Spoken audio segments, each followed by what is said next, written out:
What is up, everybody? This is day 2 of the National Rock Racing Association.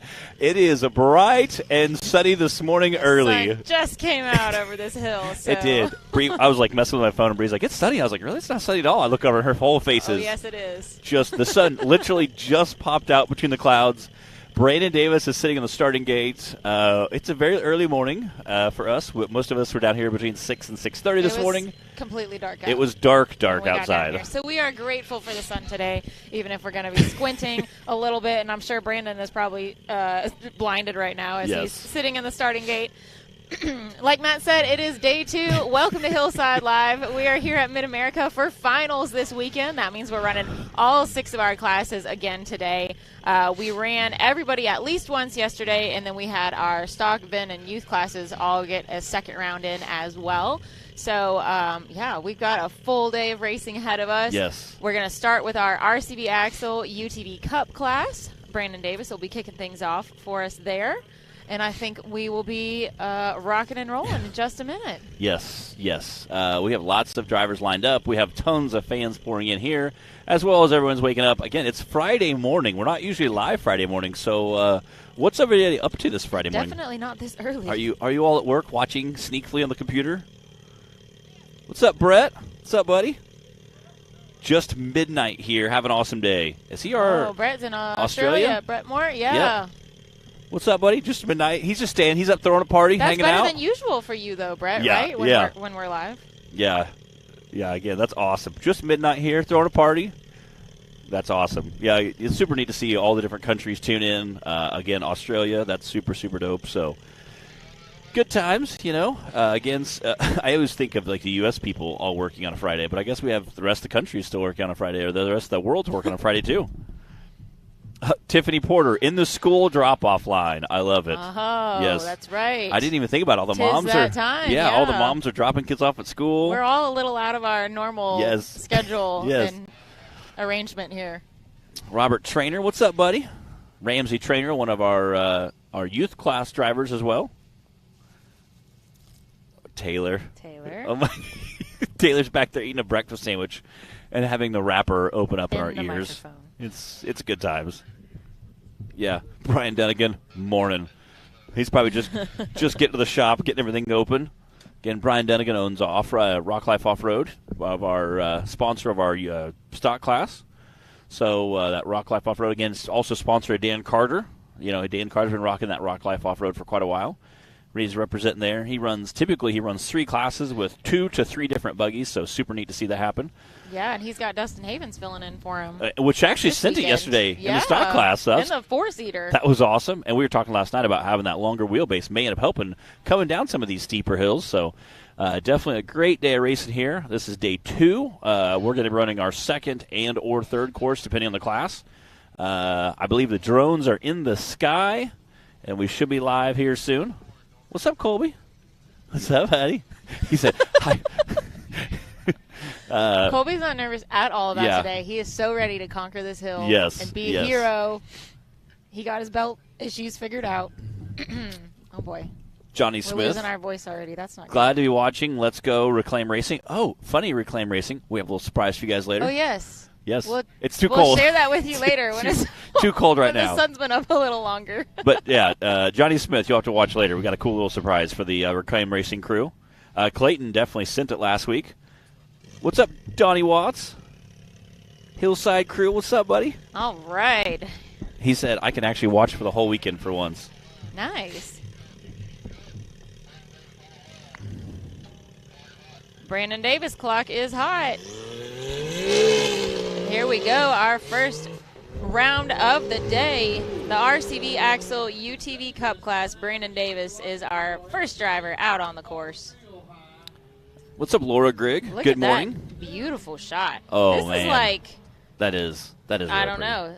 Looks like some National Geographic stuff it really does. over there. Brandon's going so fast, he blew by that first camera. Again, that was a pretty shot coming kind of. I bet that water's ice cold right now. Okay, so I did not add any points from yesterday. Okay. I don't think we had any major changes in our top 5 as far as points.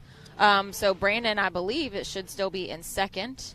He was 126 points behind Clay, so it's going to take something pretty spectacular, yeah, to catch that up. And then we've got Cooper behind him in third place in the Cup class right now, although Cooper was not able to finish his first round yesterday because he blew a belt. So there have been some shakeups, but I don't think it's enough to change the order that we've got right now.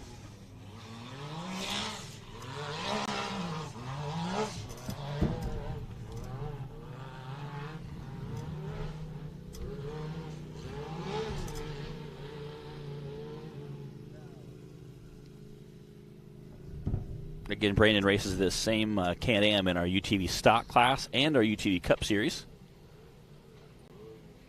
And he's raced it for, 3 seasons now? Yeah.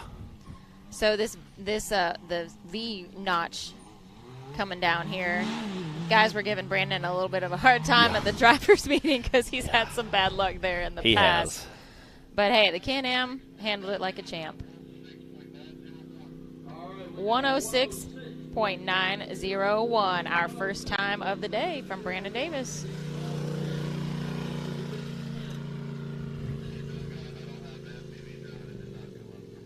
What's up, Laura Grigg? Tuning in to watch Chris Grigg. She's watching from North Carolina.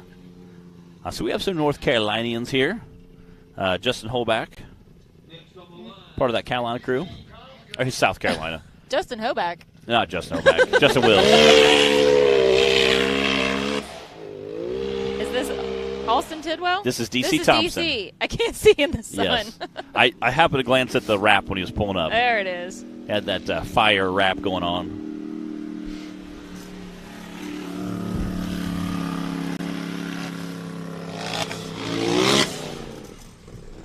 Again, the UTV Cup Series and the Big Bouncers will be racing the same course today.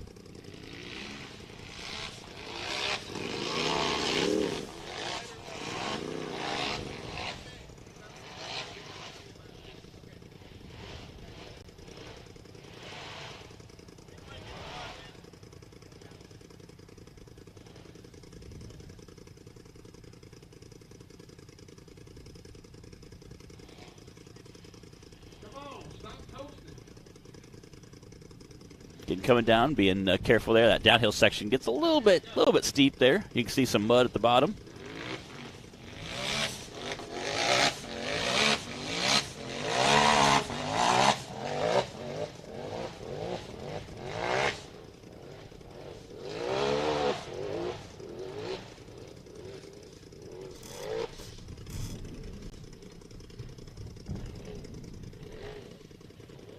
Taking his time. We have seen several guys roll over coming down this hill. Again, so line it up and try to come down as straight and as true as possible is super important. As straight and as true as possible. Yes. Those are just some life words to live by. 95.371 for DC Thompson. New leader. Wow.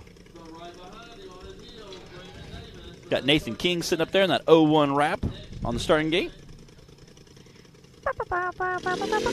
It's so good. Since he doesn't have his horn anymore. He doesn't.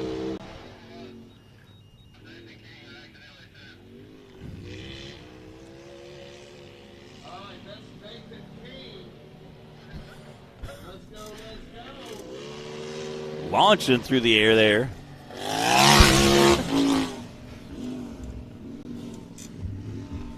Nathan had some tough luck at our last race 2 weeks ago at Bikini Bottoms with no brakes. It was a no-brake Bikini Bottoms weekend for him. It was. We had several drivers who lost brakes or had brake issues at Bikini Bottoms. This is only his second time racing with this new to him chassis. This is for Wade Good's old rental buggy, if you guys remember from a few years ago. Wade racing that. So he had a couple things to work out, namely the brakes. I think he's got it all sorted now.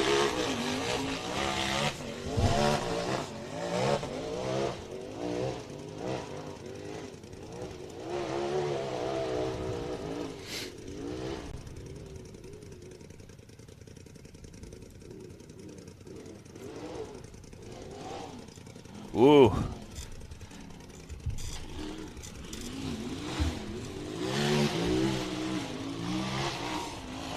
There we go. Ooh. 86.738 for Nathan King. That is your new leader. Smoking time. Wow. We've got an 86 and then a 95 and then a 106. Nathan just laid it down out there.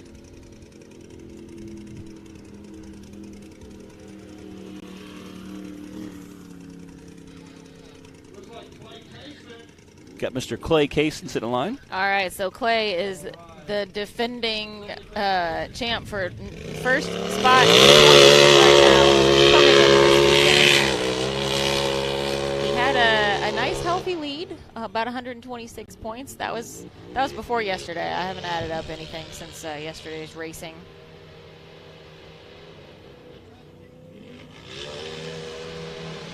I think Clay was struggling a little bit with our early morning start time. He just splashed through the creek.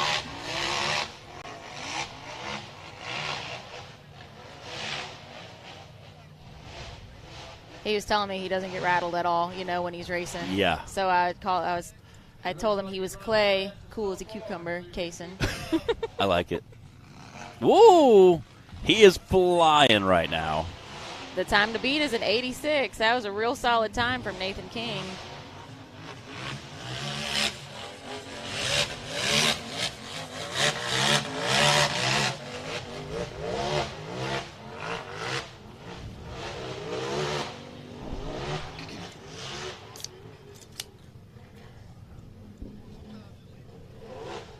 Whoa! He is definitely getting squirrely up there. I have a feeling this is going to be our new fastest time. His downhill sections were very, very quick.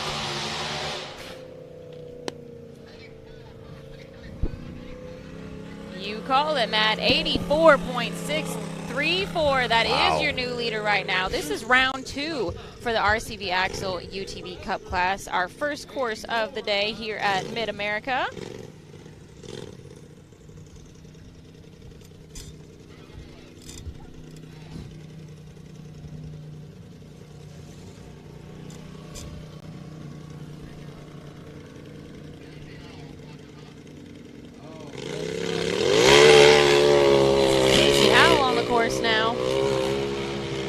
Casey came into that weekend in the 4th place spot overall with points for the season. Again, it's super neat to watch those guys absolutely just drift around that corner. Yeah, Vince, he was absolutely gassing it down that hill. What's up, Miss Martin? Bree also tuning in with us. I'm sure Chad will be jumping in the chat here a little bit.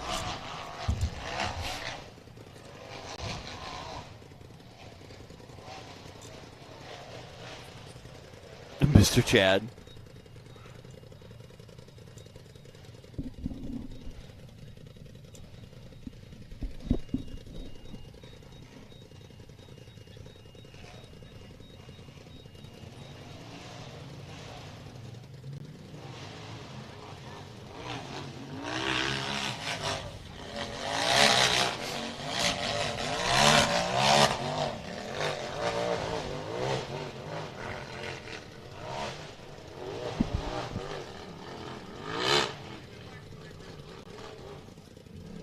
Pretty good for Casey so far.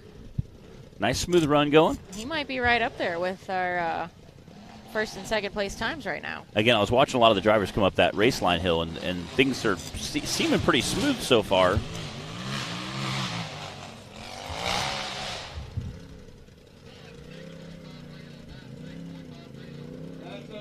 .530.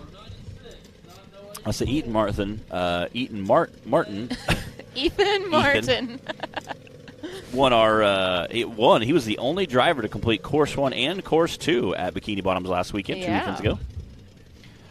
Yeah, that was awesome to watch. Cody Kaysen on the line now. Cody in that 5th place spot for the season right now. This is our RCV Axle UTV Cup class. These guys are going to be racing 4 times this weekend. This is course number 2 for them. We're about halfway through our lineup for course 2 in the Cup class right now. I hope you guys were able to catch yesterday's action. I know I saw that Brett missed it, not realizing we were also racing on a Thursday. Yes, for finals, we race 4 hills, so it's twice as much as a usual race weekend. We've got to find a way to fit it all in. So we did start our weekend of racing yesterday. And you guys can go back and watch that, as always, on the Rock Racing TV page or on YouTube. But for right now, make sure that you're watching on the Rock Racing TV Facebook page. That's where Matt and I are watching from, and we want to see your comments and be able to answer your questions and interact with you guys. I know I saw a lot of awesome comments on the SRRS page yesterday after the fact. Oh, yeah. Because Matt and I are watching from the Rock Racing TV page, so we don't see any of the comments on the other pages. So y'all come on over here, join the fun on Rock Racing TV page. Again, Cody Kaysen's racing right now, and Cody must have watched his brother Clay, who ran earlier. Has a nice smooth run going there, had picked good lines. Again, that Daddy's Money buggy is absolutely moving right now. See what his time's going to be. 9:4.690 for Mr. Cody Kaysen. Again, trying to keep that not bad, but smooth run going. Not enough to be his big brother. I know. Clay Kaysen is in the lead right now with an 84, and then Nathan King with an 86. And then it looks like we've got Cody Kaysen with a 94, DC Thompson with a 95, Casey Howell 96, and Brandon Davis 106. And Cash Lecroy out on the course now. We hadn't seen old Cash Money out here with us in quite a while before yesterday, so it's been fun having him out here joining the NRRA crew again. Say he's been doing some short course racing. And speaking of short course racing, we got Miss Pam Hall has entered the chat. Pam and Miles. Morning, Pam. Pam and Miles do a lot of the broadcasting for Ultra 4, so huge shout out to those guys for giving us great feedback and great content all season long. Pam and Miles, they log in some hours at some Ultra 4 races. I believe it.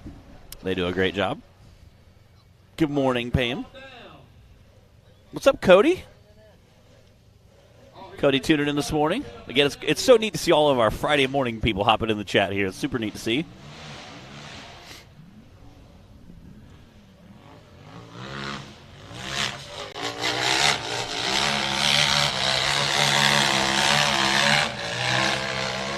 Again, you can see how loose some of that rock is when they get on the hill, and how the rock is just flying out from underneath the buggy. He might have a broken axle. Uh-oh. Yeah. That is the worst place to be broke. Does not look right. Yeah. He's got it straightened out, though. He's coming down straight and true, like Matt said. He also caught a little tape there. That's okay. Bill can fix that. 101.073. You know, Cash is no stranger to racing here at MidAmerica, either with us or with their short course and other classes and series and whatnot. I believe he's a MidAmerica ambassador. Yeah, even. I believe so. Wyatt Wilson tuned in the chat this morning. What's up, Mr. Wild Wilson? He came out in a retirement race with us one race last week. What's up, Pam? Well, we had a lot of people coming out and enjoying that last race at Bikini Bottoms. Yeah, I seen several people that I hadn't seen in quite a while came out and hang out and enjoyed. It was super neat to see. Again, hopefully, fingers crossed, we still have at least one more race there. Matt's gonna will it into existence. Yes. Cash had a 101.073. And this is Dustin Havens on the line doing some stand-in work for Dan Carter this weekend. Pam says, "Hi, I love watching you all in my cabin, getting ready to watch this and hearing it out my window."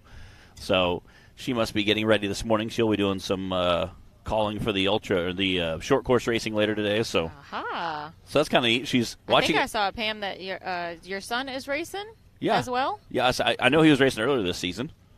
So that's kind of neat to watch it on TV and hear it out your window. It's kind of neat to see. Man, some of the most fun I've had racing has been on this short course out here. Oh yeah. For Visions. In a four-seater. In a four-seater. Speaking of four-seaters, in a four-seater. Oh, it was fun. This course is great out here. MidAmerica. There's all kinds of stuff to enjoy at this park. We've talked about it a lot in the past. Of course, we've been here plenty of times over the years now, but everything from the short course to these awesome hills that we've got, the Mickey Thompson mountainside behind us that we're racing on today. They've got a pool and a lazy river and a restaurant, and every time I come here, there's it's new and improved. Yes, so. It is. Super awesome. Oh, she said yes. He's going for the championship. Heck awesome. Yeah. What's up, Super Grip? Ronnie tuning in. Can appreciate Super Grip and all they do for us. Tuning in from Ocean City, Maryland. He is a ways from us right now. Yeah, you're a little ways away. Yeah. Michaela Smith, Clayton Smith's fam is on here watching. What's up? Shout out to Clayton Smith's family and all the racing crew that are teamed up with him right now. I know there's quite a few of them I saw at the last race. All the Reclaim Racing team. Billy McGrath watching from work. Very productive day today. That's right. Watching Hillside Live is always, that's the most important. It is. Productivity. It is. Dustin Havens is out on the course now. Well, he was out on the course. He getting a few points for Dan Carter.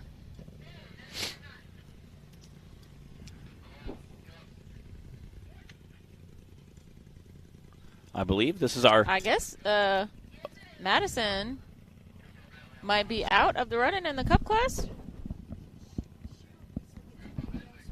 Yes. Cooper Bentley is on the course now. Cooper had a rough day yesterday. He raced 3 different classes, was only able to finish in one of them. That was the bounty class. Oh, no, Cooper! Cooper! There he goes. He broke a belt right around this same spot. It was. My gosh. How did that happen?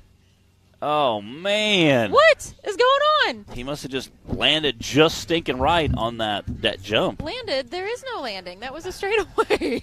Well, there's a jump, though. Oh, Cooper.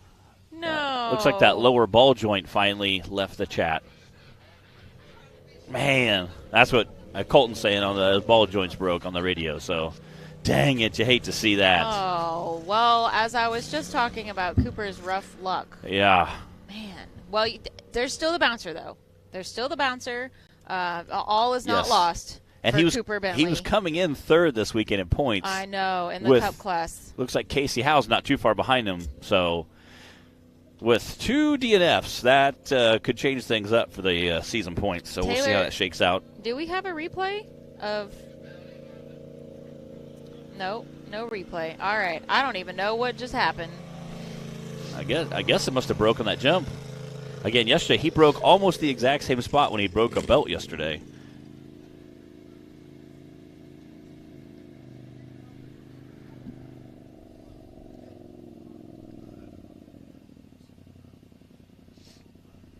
Let's see. We got... Oh, well. That's... Yeah. Man. Little bit of a replay there. Well, luckily it got slowed down before it caught and flipped him on that corner or something. Cooper was like, something does not feel right now. Yeah. And depending on how visibility, he might have been able to see the tire slowly working its way out, too, depending on how it's working. Pam said, racing happened. It does. That ain't the truth. It does. Racing happen. There's been a whole lot of that happening. Yeah. Again, there's a great overall shot of the course, that short course sectional racing. Got Clay Kaysen sitting in that number 1 spot. Again, just that smoking time. Nathan King right behind him. Cody Kaysen, his brother, sitting in 3rd. DC Thompson coming in 4th. Casey Howe coming in 5th. Clash DeCory coming in 6th. Brandon Davis coming in 7th. And Cooper Bentley, unfortunately, did not get a finish out of it. And then we didn't have Madison run. I'm not sure why for the Cup. Maybe she's saving it for Bounty. Maybe. And we'll run to quick commercial break, and we'll be back right after these messages. Radflow Suspension Technology is a manufacturer of high-performance custom OE and universal length shock absorbers. Radflow specializes in OE replacement applications, shock absorbers, and dampers for military vehicles, pickup trucks, SUVs, and motorsport industries. By focusing on custom valve solutions and providing style and agility, Radflow shock absorbers is considered the performance benchmark for all forms of competition. Radflow's product base is known as the choice of champions. Radflow Suspension Technology provides superior products and unrivaled support at the best possible price.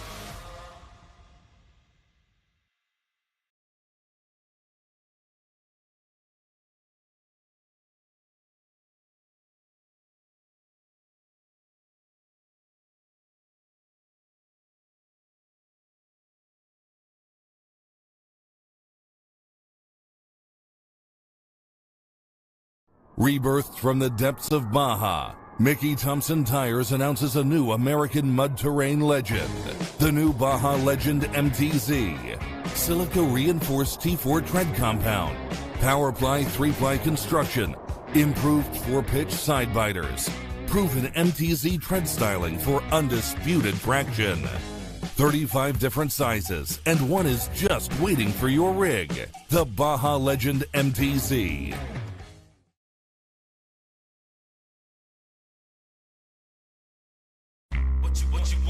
What you want? No matter where your ride takes you.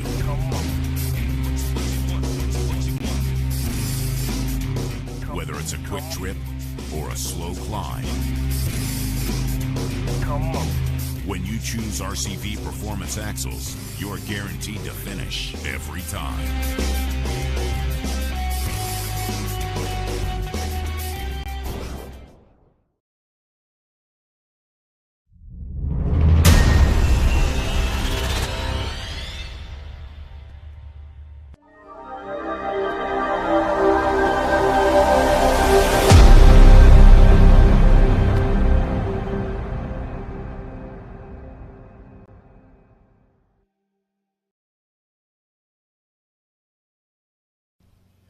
And we're back. Again, with that great, beautiful shot overall, the short course series we're racing on. Again, not typically, bouncers don't typically race on a short course, but again, it's a lot of fun.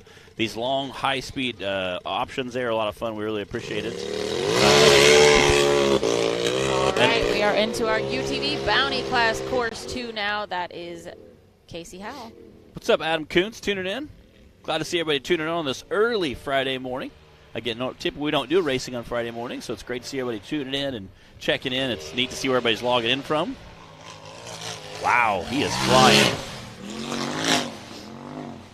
Again, the guys who are racing the UTV Cup Series and bouncers will be racing the same course. So guys who are racing Bounty basically get 2 shots at the same course. So hopefully we'll see some times improve. It was like the youth class. They got to run 2 courses back-to-back yesterday, so we saw most of them pick up a little bit of time here and there. Casey is sitting first in points in our UTV Bounty series coming into the weekend. Somehow he was still a late entry, though. That's why he's having to go first every time.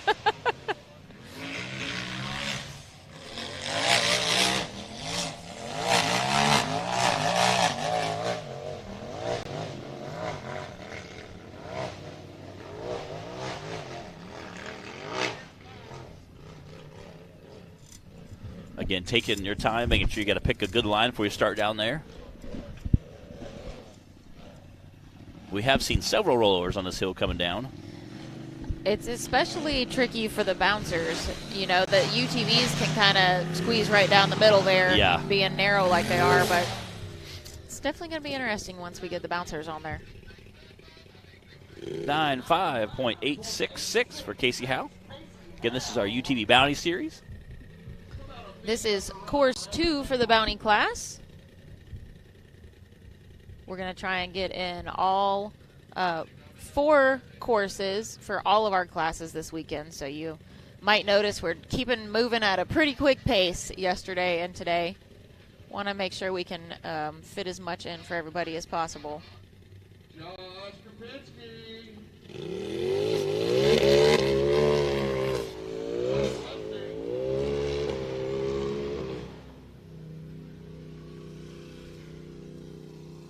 Josh Krapinski out on the course now. Josh, third in points coming into the weekend. And he didn't even really start racing with us until about mid-season. Yeah. So that's impressive that you can only have half a season under your belt and still be third in points coming into finals.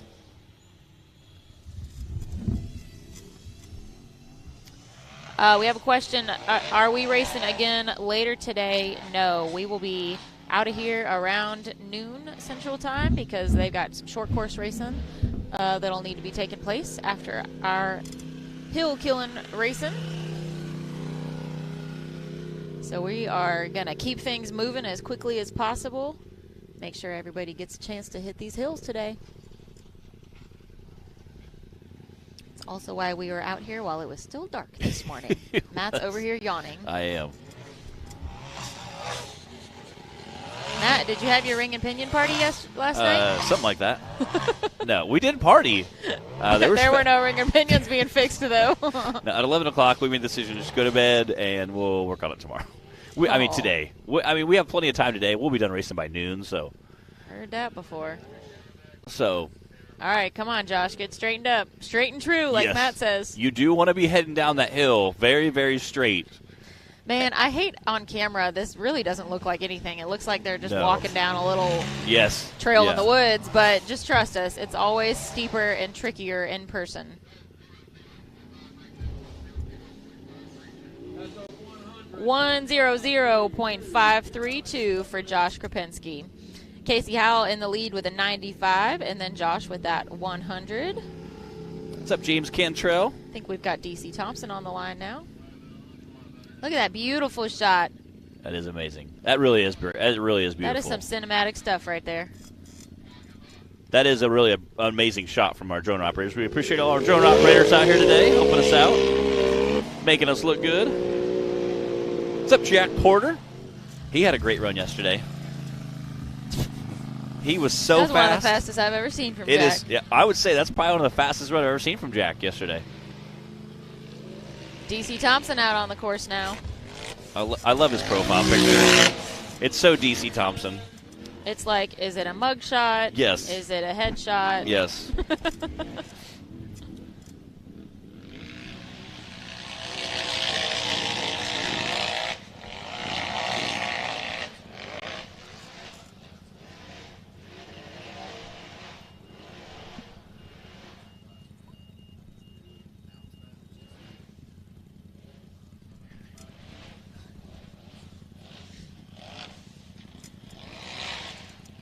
DC making quick work of that downhill section. Again, there's lots of water. Guys are being careful not to splash through to get a belt wet or obviously splash up a bunch of water on their air cleaner.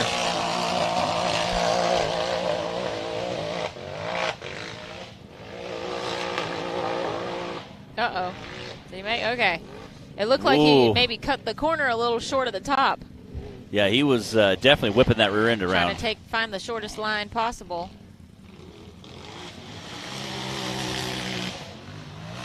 Woo! Aired it out. Ooh. 89.913. That is your new leader, wow. Mr. DC Thompson. Nice, smooth run. Again, having quick work there. Again, he's been very consistently on the podium this season. Definitely had some smooth runs. Casey says, waiting on the kids to race, go Hoback Racing. Yes, the kids are probably one of the coolest things to watch. They are pretty fun. I think they take it very seriously. They've been out here practicing more than anybody else, yes. I think. I think so. Clint Strain out on the course now.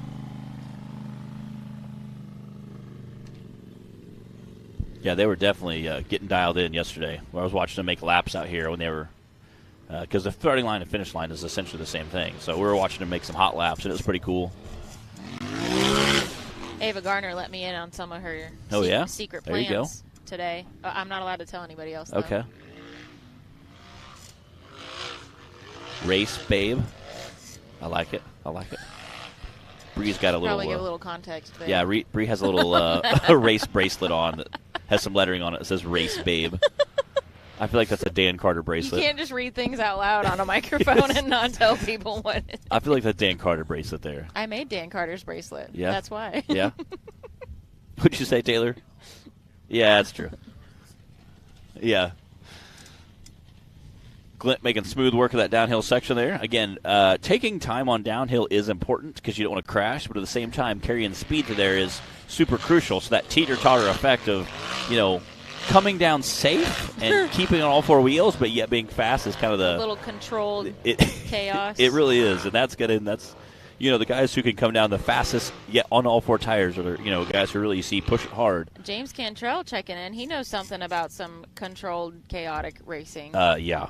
Schedule for today and tomorrow, James, is we are just going to keep on racing right up until 12 o'clock is the plan. We had UTV Cup already this morning. We are in UTV Bounty right now. Next, we'll have the Bouncers. Hang on just a sec. Let me get this time for Clint.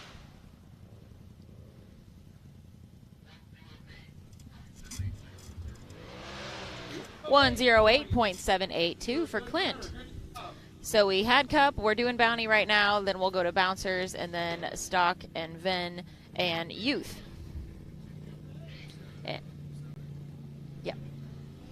And we are planning to run both our last two courses today, unless time becomes a factor. So that's the schedule. We will be live until we get all classes run, or, well, till 12 o'clock. Wyatt Wilson says, Bree is awesome. She made a couple of those bracelets. My wife has one. Yeah, I made a whole bunch of them a season or two ago and passed them out to a lot of the ladies and Dan cool. Carter. And Dan Carter, apparently. He made a request for a custom one. Madison King out there. Speaking of ladies, and racers, we've got Madison King tearing up the Bounty course right now. She didn't race with us in the Cup class this morning for round 2. She did yesterday, round 1, so I'm not sure if there is something she's having to baby a little bit on the buggy to keep it together, or if she just knew she was 4th in points in Bounty and didn't want to jeopardize that at all. I think you're right. There was a little strategery there. Some strategery. Keeping the buggy together. Because essentially it's the exact same course. So, and you can see a fine line getting worn in there pretty good, right where Madison came up that little lip section at. You can see a lot of the bouncers, or a lot of the buggies have gone through there. So I think the bouncers are going to probably follow that same exact line. You can literally almost see 2 tracks worn in just because of the route coming down. Again, Madison making quick work of this downhill section, but also keeping it controlled. There used to be a massive, Volkswagen Beetle-sized rock there. Clyde luckily did move it for us, so it's don't have to worry about that. 95.299 for Madison King. Ooh, that's a second-place time right now. We have DC Thompson in the lead with an 89, and now Madison with a 95.2, and then Casey Howell right behind her with a 95.8. And then we've got Josh Krapinski with a 100 and Clint with a 108. James, I realized I answered your question about the schedule for today, but not for tomorrow. Let's see who we got out there right now. Is this Dustin Havens again? It is. All right, Dustin out there collecting those points for Dan Carter. Tomorrow we will be starting in the afternoon. The plan is about 1:30. And, again, we will run all of our remaining classes and go until the evening, and as long as that takes. Tomorrow's going to be some violent racing, so you want to make sure you stay tuned tomorrow. Clyde has already planned on tomorrow. Yes, yeah. But probably requiring a little more recovery yeah. a little more time. But that we won't be starting until the afternoon tomorrow. Nathan King out on the course now.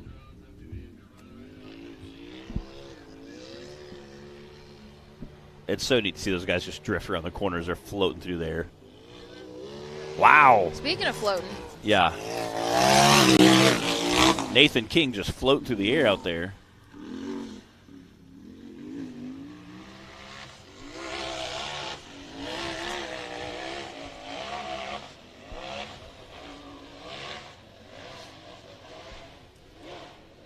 James, we will be doing 2 hills for, let's see, Cup and Bouncer tomorrow. Yes. Everybody else, I believe, will just have 1 hill left, except for Youth. We are trying to wrap up today. We're a little bit scattered because it's, just trying to fit everybody in the best we can with the time that we have out here. But Cup and Bouncer, UTV Cup and Bouncer will have 2 hills tomorrow. The rest should just have 1 left. Getting Nathan King out there on course. Definitely have a smoke and run going. I wonder if we're going to see the Bouncers take a different line on that course going uphill. We've seen the side-by-sides definitely wearing it in. Nathan launching through that finish line.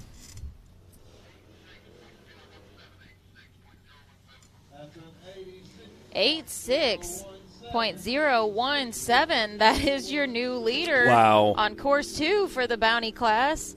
Nathan King with an 86, followed by DC Thompson with an 89, and then Madison King with a 95.2. As always, as I mentioned this scheduling, things are subject to change. You guys know how it is out here. Anything can happen. We're doing our best to keep it rolling along nice and smooth.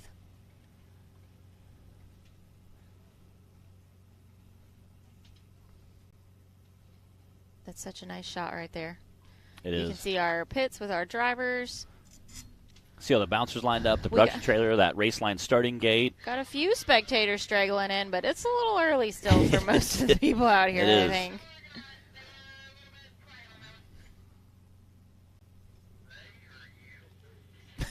Zach. Uh-oh.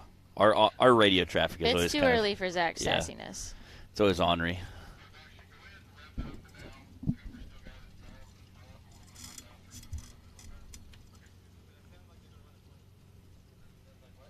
All right, look at Nathan King there, that #1 spot again with that last run you just saw. DC Thompson coming in behind him, Madison King up there, Casey Howe, Josh Kapinski, and Clint Streen. I think they said Cooper still has a run. Oh, he's putting a new ball joint back on there. All right, we're going to go to commercial real quick. After that, we're going to come back with Bouncers, but we will let the buggies still run. We'll see you guys here shortly. Rebirthed from the depths of Baja, Mickey Thompson Tires announces a new American mud terrain legend. The new Baja Legend MTZ. Silica reinforced T4 tread compound. Powerply 3-ply construction. Improved 4-pitch side biters.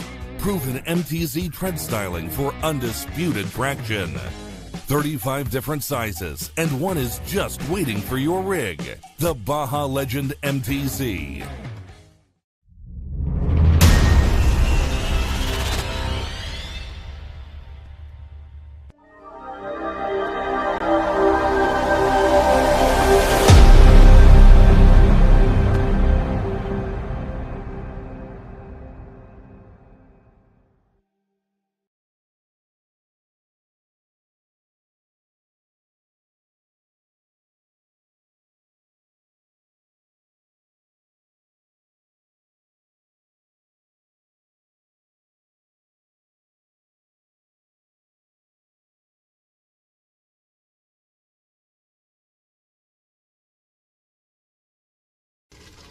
All right, we're back here. Got a big bouncer sitting in that race line starting gate. And before we unleash the bouncers on this course, we do have a quick announcement we wanted to share with you guys, something fun and cool that has just been released, and that is the Overpass video game featuring several of our rock bouncers that you guys will know and recognize. You can find the game. It's playable on PS5, Xbox, and PC.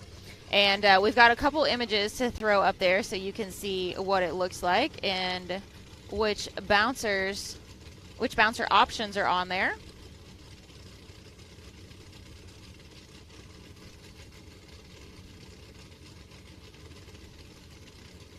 Got that Venom buggy. That looks pretty good. Look at that. That OG Bobby Tanner buggy sitting up in there. Blue. Forward play, which should be out here. Had some motor issues. Unfortunately, isn't going to be with us this weekend. That Rum Runner. Again, Scott Goforth. He has a lot of our tire needs. And then Smoked Out. Again, Daniel Heckley made that buggy quite famous. That's pretty cool. Man, look at those. So if you've ever wanted to drive one of these bouncers, well, this might be your best chance you guys can check out the Overpass game. We've got a real quick video to throw up there and give you a little idea of what it's like.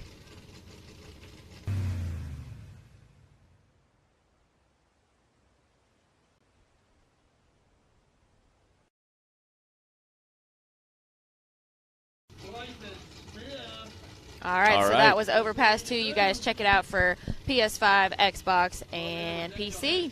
If you're a gamer, I hope you guys enjoy it. We got Clayton Smith. I know we got a bunch of Clayton Smith fans in the house watching on a live feed.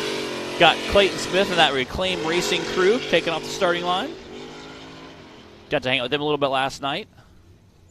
Had some festivities over in the campground area. Oh, look at him cornering there. Whoa. They must be using rear steer, because there's a few guys out there that just whip around that corner. He is driving the old Misfit Reclaimed. You guys probably remember, I'm sure, seeing Wade ripping around in this buggy.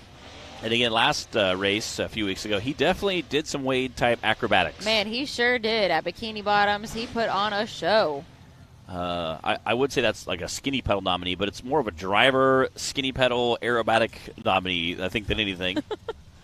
I think Bikini Bottoms Park, we've seen more just like acrobatic stunts between like, launching in the air, the pirouettes and the rolls and the twists and all of that than almost anywhere else. Oh, yeah, definitely. To. We got to chat with Clayton. We also have Clay Kaysen out here, so I'm just going to call him Clayton so we're not confused. But Clayton and Dan Bowman yesterday, we did a quick interview with them. We did play that during yesterday's show, and if we get a chance that we have a little downtime today, we'll put that up. We also have a little interview with two of our VIN drivers, Charles and Don. So we would love to share those with you guys if we get a little downtime today, a little break in the action. We've been moving along pretty quick so far this morning. Again, Clayton wrapping up that first course. 9.6.981. Again, that was Clayton Smith, our first driver on course 2. First course of the day. Again, first bouncer to run today. Again, we can see the bouncers. You can hear them all getting lined up and revved up behind us. 9.6.981.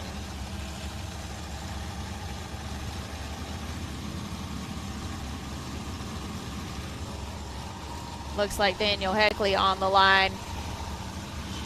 Not in hellbent or smoked out, as we are used to seeing him. But listen to that.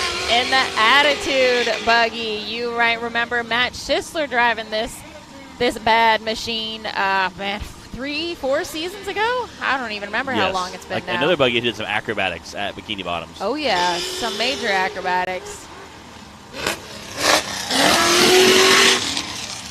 I got to talk to Daniel a little bit this morning, and I was like, so what exactly happened to the motor in Hellbent? He said, well, I was literally getting ready to pull it into the trailer and thought, I'm going to take a good rip around the yard. Started making a couple passes, made a couple loops, came around and just gassed it one last hard time, ripped it, and was getting ready to pull in the trailer and started kind of making some noise. That's kind of weird. And thought I heard a clunking. Oh!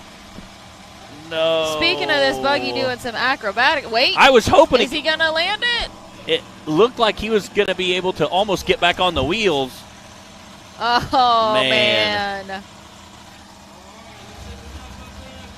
Wow, so Daniel was second in points in our bouncer class coming into this weekend. This is definitely going to change some things. But like Matt said, right before Daniel was ready to load Hellbent onto the trailer, earlier, a couple days ago, whenever it was, he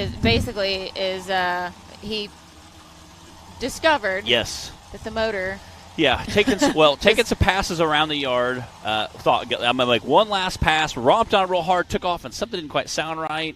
And he thought, man, it kind of clunked real hard, and it sounded like the motor almost like stopped moving. He thought that's kind of weird. So kind of coasted into the garage, pulled in the garage, put it back in park, hopped out, thought, well, I may have messed up the transmission somehow, maybe messed something up there. Went to start it back up, heard a loud pop, freaked out, turned everything back off, looked down, and there's a hole in the oil pan. And he's like, oh, man. So he's like, but he said the saving grace of this is once you start a race weekend, you have to use that exact same vehicle all weekend. So it does suck to blow your motor in your favorite buggy, the one you've been dialing in all season and doing a great job with. The downside is, the really upside of that is, unfortunately, it blew the motor. But the huge thing he's very thankful for is it happened at home. And he said, I was literally pulling in the trailer. I thought, I'm going to rip around the yard a couple times. So he said, I'm so thankful that it happened now before I loaded the trailer, because if he would have come here and took off and went 100 feet in that buggy and blown it up, he would have been out the racing. That would have been his weekend. Because you have to start with the same buggy. You have to race the same buggy you started with all weekend. So, again, that being in the rules, he was very keen on making sure, that's very important. You can't just hop in. You can't have a backup buggy hop in if something goes wrong with your first buggy. So at least it happened at home before – getting here and putting it on the first hill, like Matt said. And he was able to, I guess, call up Matt Schisler. They live in the same town, Perryville, Missouri. Yeah. And Matt still had attitude. He said it was just collecting cobwebs. He said, hey, buddy, how's it going? So, all right, we got a replay here.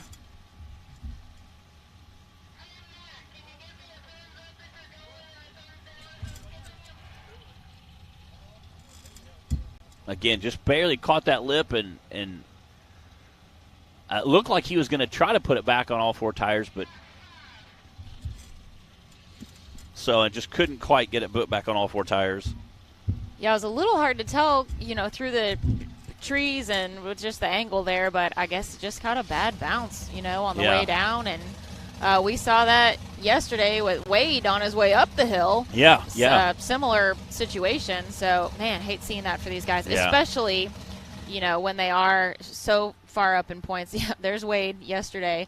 Almost the exact same thing, just up the hill instead of down the hill. Versus down the hill. Again, taking that bad bounce. And it can happen, that's for what's sure. up, Clint Garrison, tuning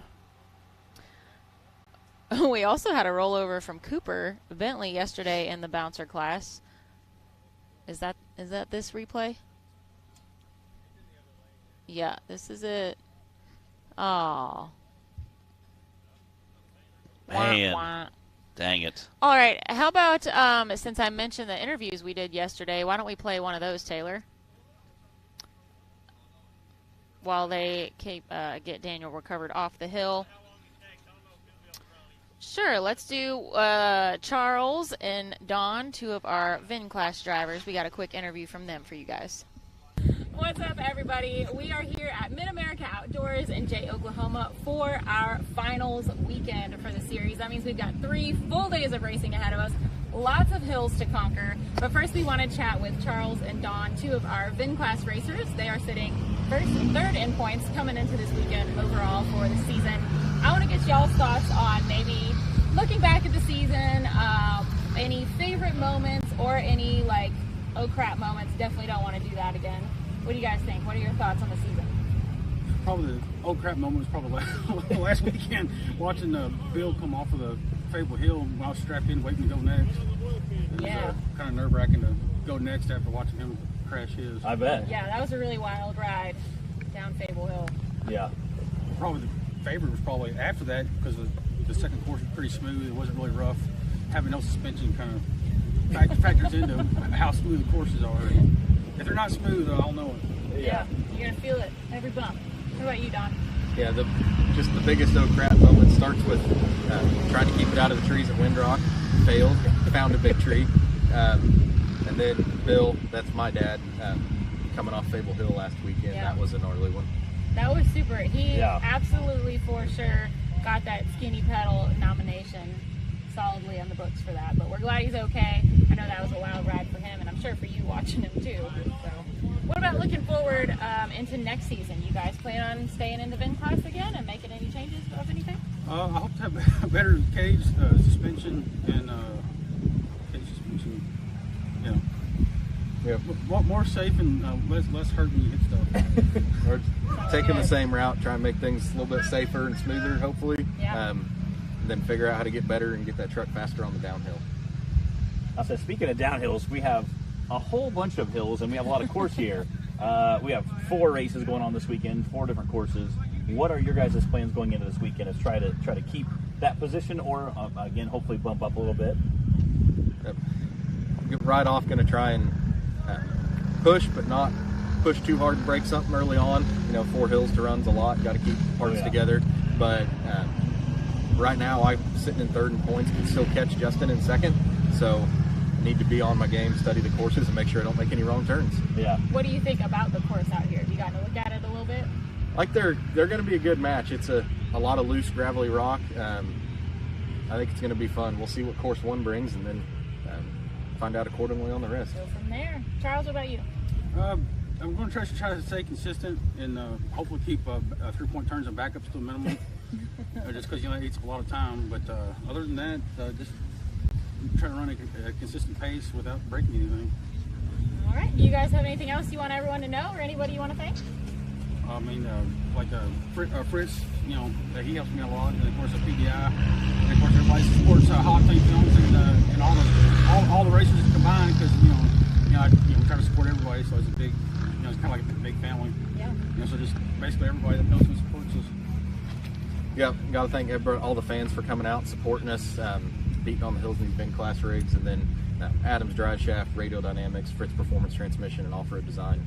All guys building killer parts and helping us keep going. Well, hopefully we can keep everybody going this weekend again with 4 courses over 3 days. Things tend to get a little more abusive, and again, some of the courses you guys will see this weekend are going to be awesome. So make sure you guys stay tuned. We'll see you later. And we're back. We got Mr. TC sitting on the line racing. No, this is Jack Porter, Matt. Mr. TC racing for Jack Porter. Again, I don't know if you saw his run yesterday. Wow. Well, if you blinked, you would have missed it. It really did. I think he just neutral drops it, like right off the line. Just comes out, just hammers down. I think Timmy has just been missing some good old-fashioned rock racing. I think he has. Look at him. He's just so eager. He has been just flying through here. We've missed having Timmy out here with us this season. He is a staple in the sport, of course. If you know anything about rock bouncing, you know the name Tim Cameron.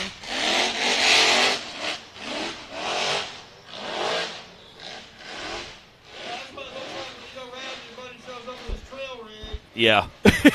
I sure wish I had a trail rig that I drove like that. Yeah. Dak said it. That's what it looks like when you show up and your buddy brought his trail rig. Taylor said he don't even have a car. Yeah. Yeah. Man. He is getting it right now. Man, what do y'all think his time's going to be? The only time we've had so far for the bouncers is Clayton with a 96. He is flying downhill even. What do you think, Matt?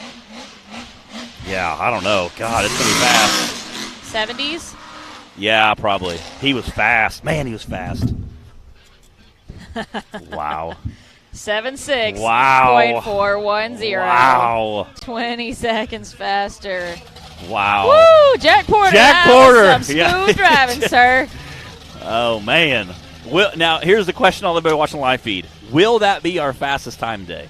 That's going to be very hard to beat. I mean, that's going to be Timmy really hard. Looked super comfortable in that run. No bobbles. Yeah. It was smooth and it was crazy fast. What's up, Timothy Bacon? All right, this is Nick Reich and Fordzilla. I know those Bacon boys got some rigs they're coming out with next year. One of our only Ford-powered bouncers racing. All right, I'm getting Paige. I got to get ready. I'll be back. Matt Holt to the main stage. Good luck. Have fun. Hey, drive it like I would.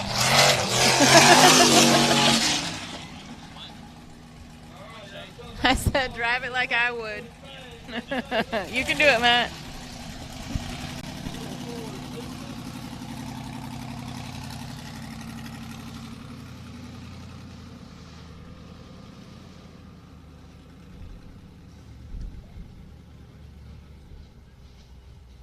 If there is anybody.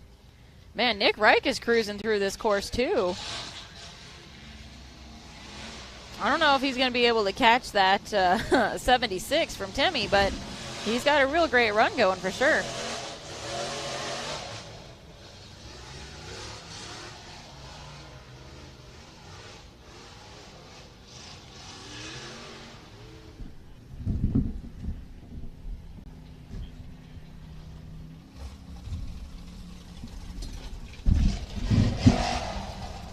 go, Zach. I got my secondary co-host, Zach Garner, up here in the booth with me. Yeah. Nick Reich through the line. 87.507. Great run from Nick. 507. Nick Reich, not too shabby.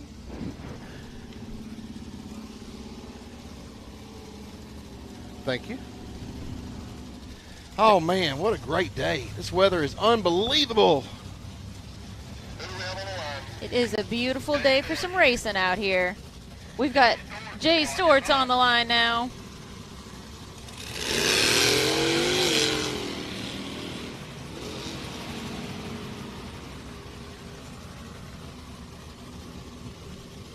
Jay has had some terrible luck, really, with the bouncer, and pretty much ever since West Virginia he's been struggling. This weekend was no different for him. Still had motor issues in Ford play, which is what you have probably been used to seeing him in this season. But really? Hey, that's why it pays to have a backup bouncer, Zach. I'm pretty sure that if you were to measure the times he had to run Showstopper over Ford play, you'd find out that Showstopper's his primary, Ford plays his backup. Oh.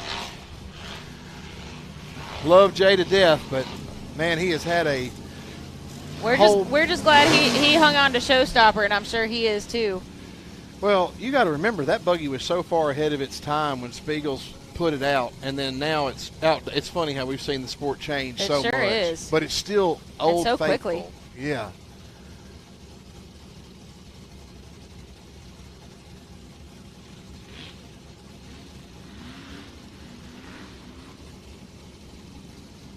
You're not going to find a better guy than Jay.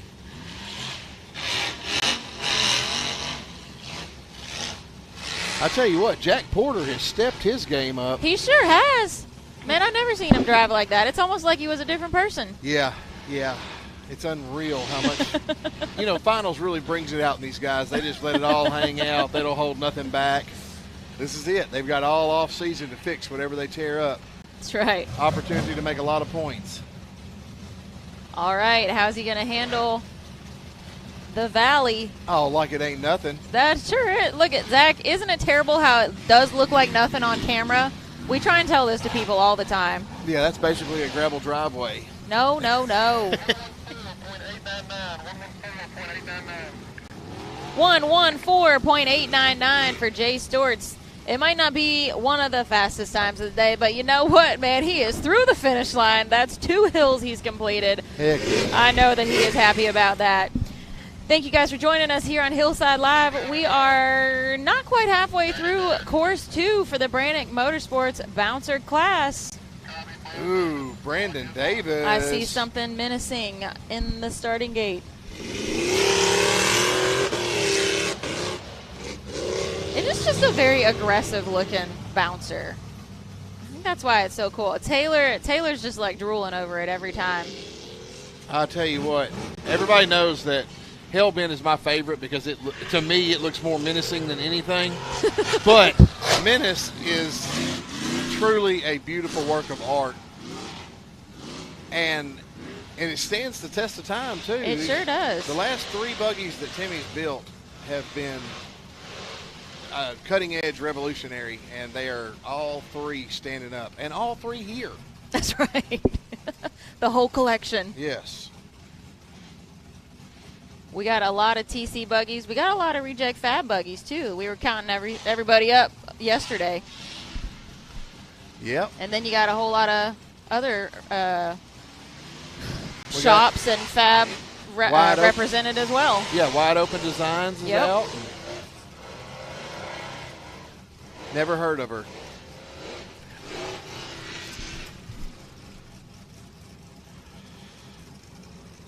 All right, now everyone was giving Brandon a little bit of a hard time during the drivers' meeting about coming down this notch here, the V notch in the mountainside, but look at that. No problem at all. Oh, I knew that. Easy peasy. No, he actually has a strong advantage out here with that independent. 87.620 for Brandon Davis. That is a 3rd place time right now. Tim Cameron still in the lead with a 76, and then Nick Reich with an 87.5. And then Brandon Davis right behind him with an 87.6. Then we've got Clayton Smith with a 96. And Jay Stewart's with a 114. Colby Reich on the course now. All right, let's go, Colby. Nick Reich was an 87.507. Danica says Menace is her favorite as well. Oh. Wow, I figured tunnel vision Flash would be better. Well, you know. Divided loyalties there. Wild Wyatt. Is that your phone? Really loud.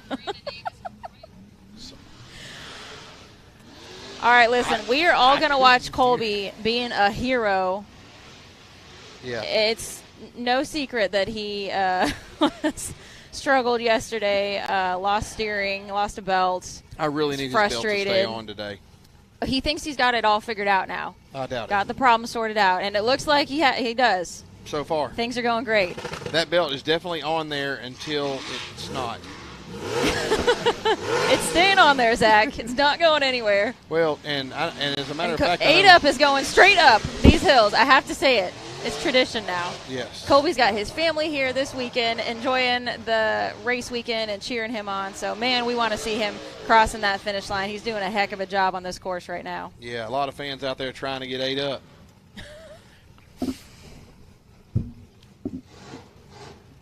Come on, baby.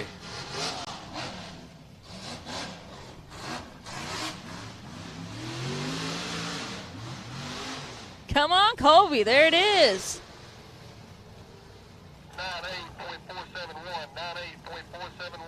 98.471 for Colby. Not too shabby. Heck yeah. All right, now he just has to do that 2 more times tomorrow. Yeah. Man, y'all better hope Timmy don't get a real race buggy because his trail buggy times are unreal. Yeah. That is insane, It's the fastest trail ride I've ever seen. Yeah, it's pretty tight. Chris Grigg. Just making sure you can hear Zach and Reed.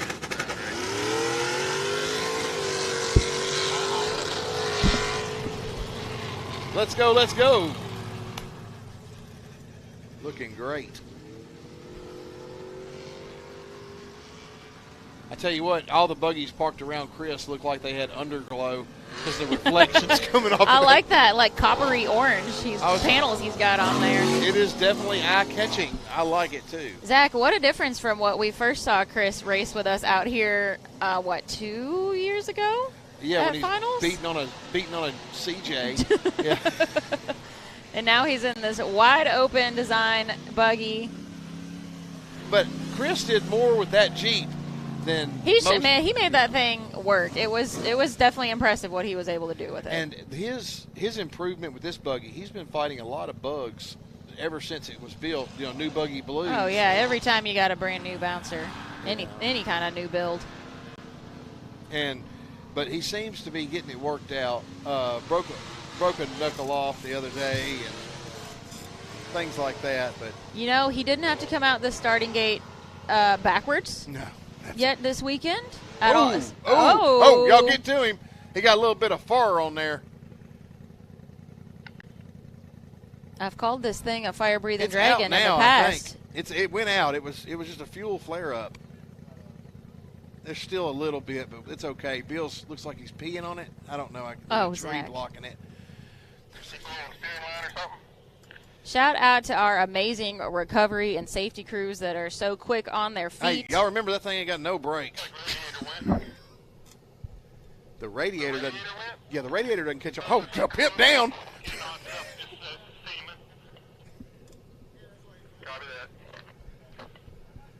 What did Bill say? I don't want to say what I heard. I think Bill say. Oh, Zach. I think he said the radiator blew, and we know radiators don't catch on fire. And then something about caught on some semen. I don't know.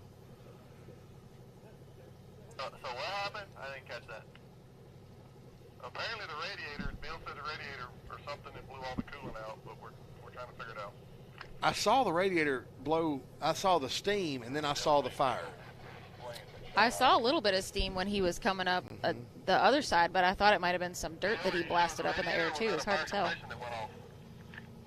Well, we've got an excellent and very capable recovery crew on it up there. Not the least of all is our Bill Blaisdell. We've got to always give him a shout-out for being our resident mountain man, and always, I don't know how he does it, but he is always where he needs to be no matter how far he's got to run on this hill. I timed it, and within 9 seconds, we had 7 firemen on scene, most of them with their hands in their pockets. But either way, they're there, and that's important. That's impressive.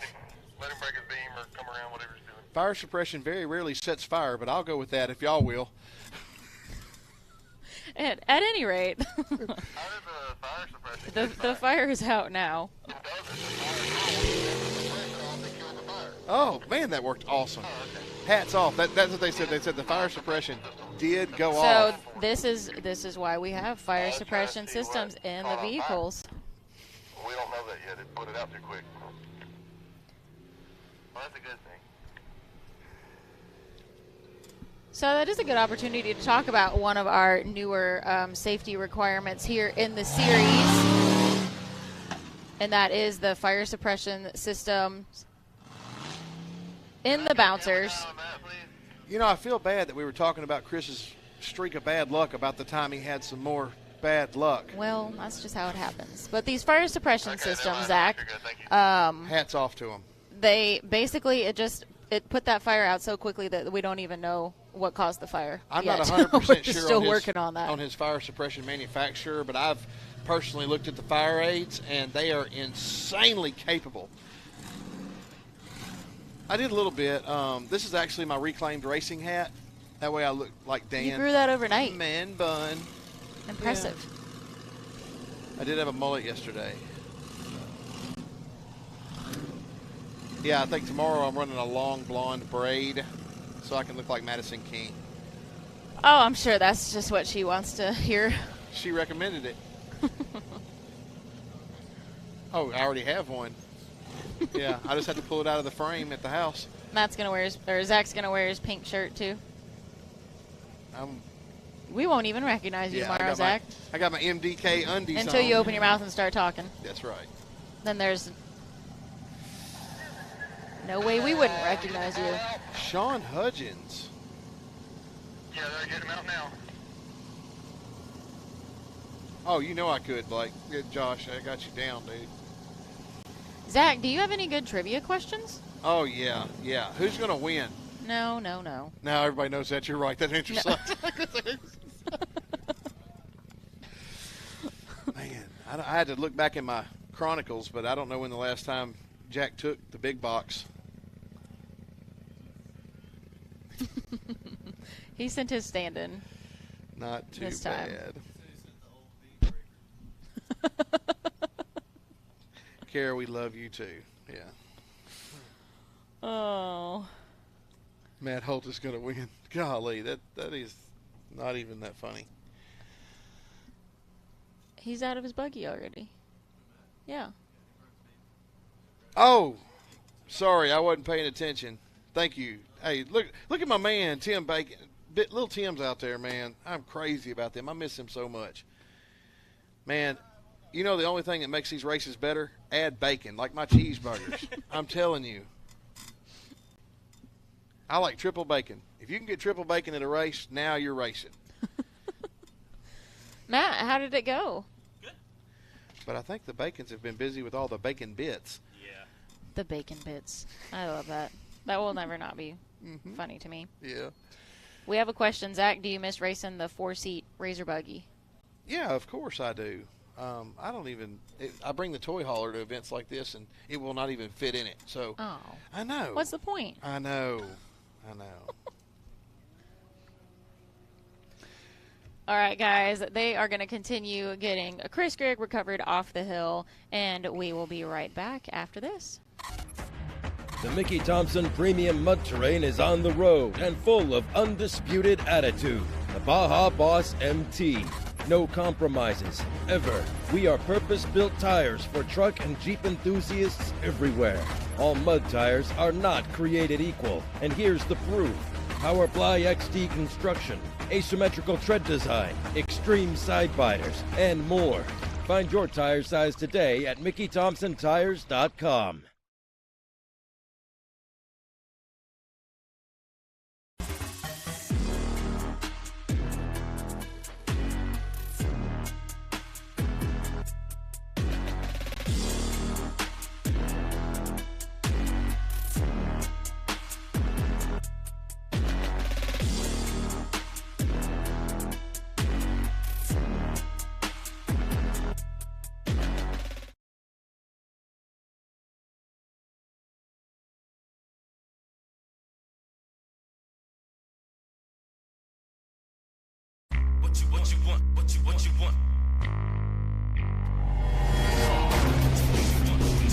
No matter where your ride takes you.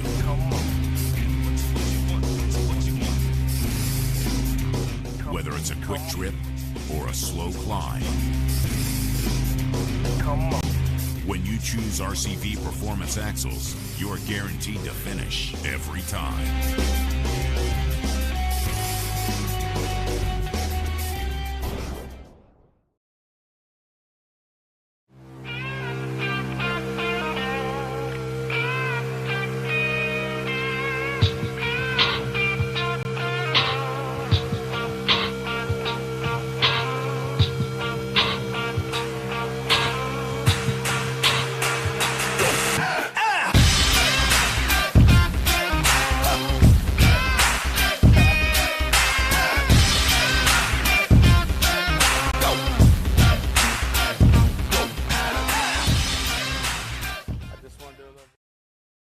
Rebirthed from the depths of Baja, Mickey Thompson Tires announces a new American mud terrain legend. The new Baja Legend MTZ. Silica reinforced T4 tread compound. Powerply 3-ply construction. Improved 4-pitch side biters. Proven MTZ tread styling for undisputed traction. 35 different sizes, and one is just waiting for your rig. The Baja Legend MTZ.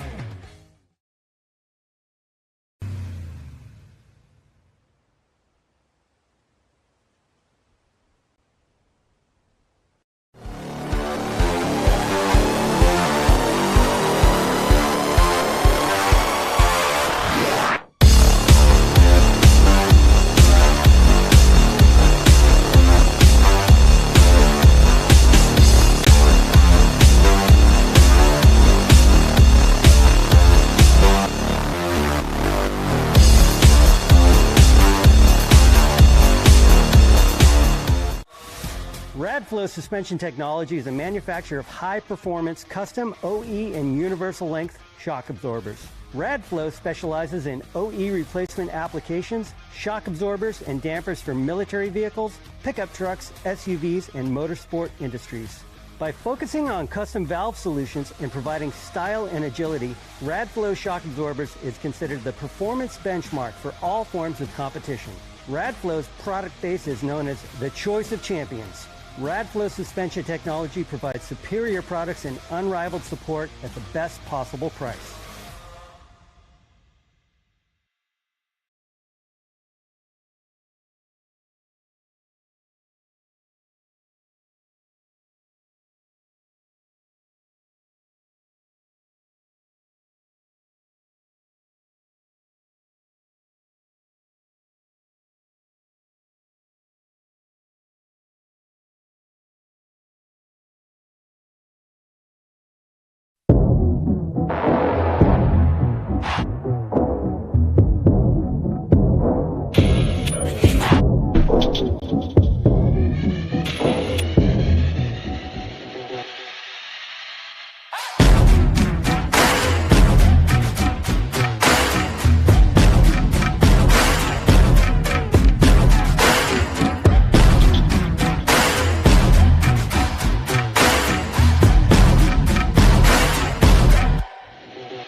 Raceline, not only in the Baja 1000 but in Ultra 4. It's on my daily drivers. It's their wheels are on everything that I drive, and I don't think I would go anywhere without them.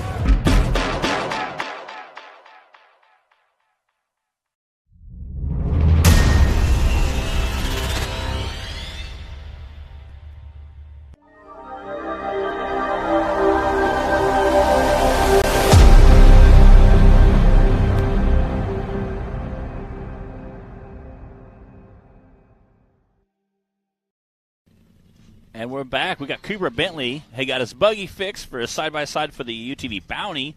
He had blown a belt on the first course, so we were able to give him a little time, get that recovered, ran a couple bouncers. We got Chris Griggs off the course. We believe it was a steering line.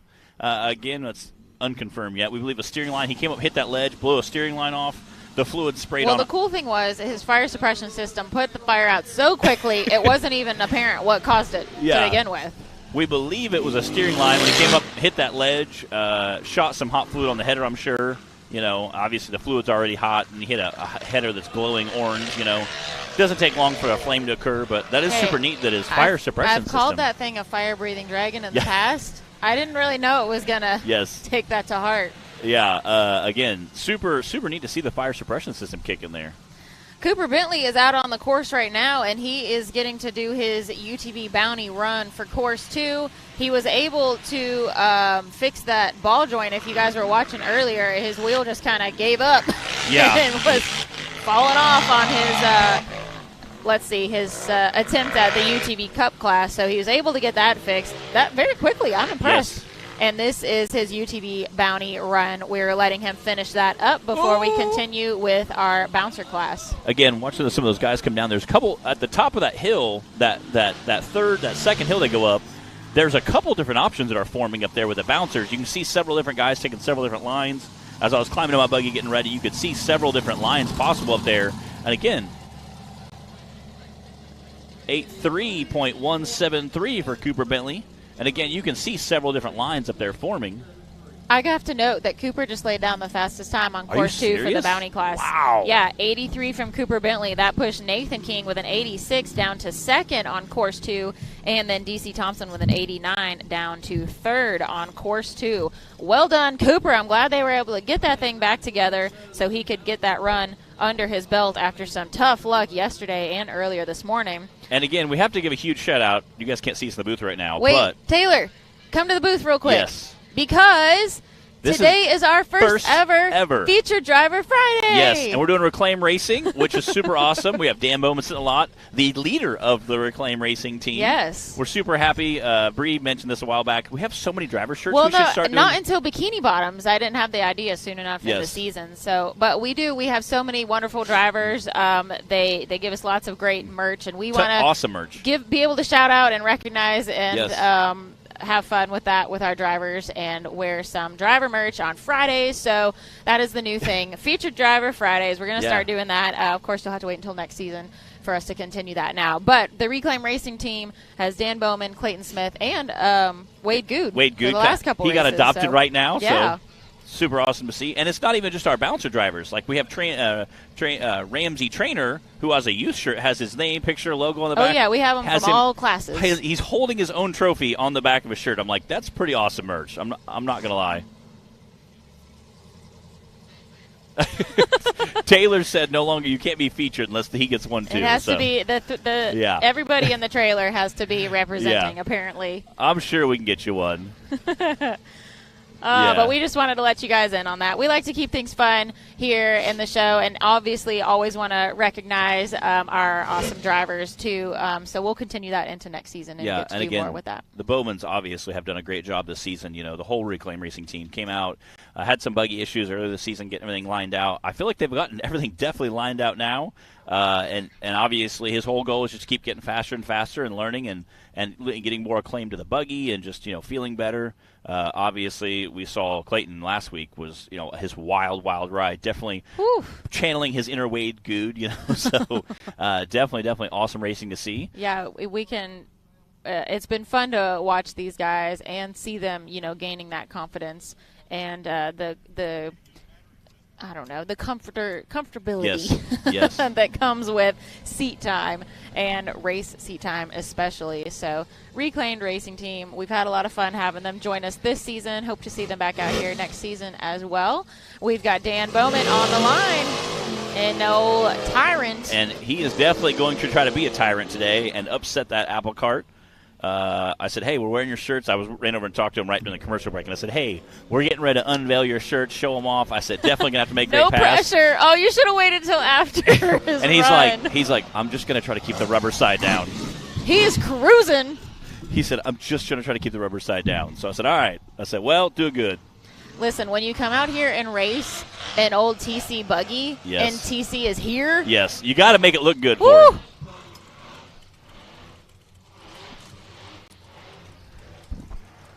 Yeah. That's right, Dan. Show Timmy what he's missing. Put Tyrant to the test out here. Johnny wants to know what size shirt you need, Taylor. 2X. I seen little Tim in the chat earlier. What's up? What's up to the Bacon family? That motor sounds so good. And Timmy said that the Tyrant and his new buggy 100 shot are the exact same motor drivetrain, similar combination. Oh, okay. He loves his Power Glide. I said, man, how come you don't ever go turbo 400? He said, you know what? You only need high and low. You know, we're going as fast as we are. You just need high and low. I said, okay. All right. Cool. Man, Dan is doing an excellent job on this course right now. Keeping a nice controlled descent there.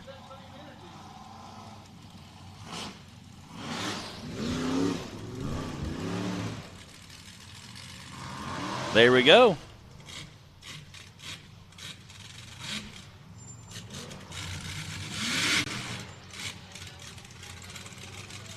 Wow. 94.946. That's a very respectful time. And we have a question about how many bounces are left. We are halfway. Let's see. 1, 2, 3. It looks like we've got about 4 left. This is round 2 for the Brannick Motorsports Bouncer class. We've got Wade Good pulling up to the line and that reclaimed Gold Rush buggy. Speaking of the reclaimed racing team. Yes.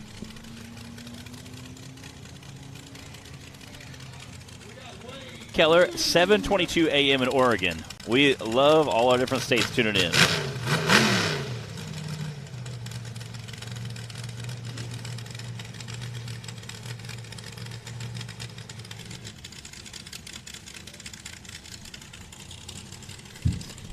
Shout out to Kenneth Cozine, who's been helping out on the starting line and with various safety checks. I know he especially takes good care of his buddy Wade Good out here at the races.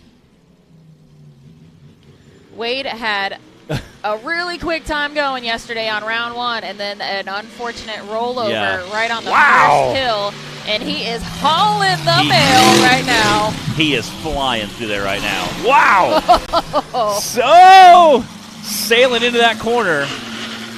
This might be our fastest time yet.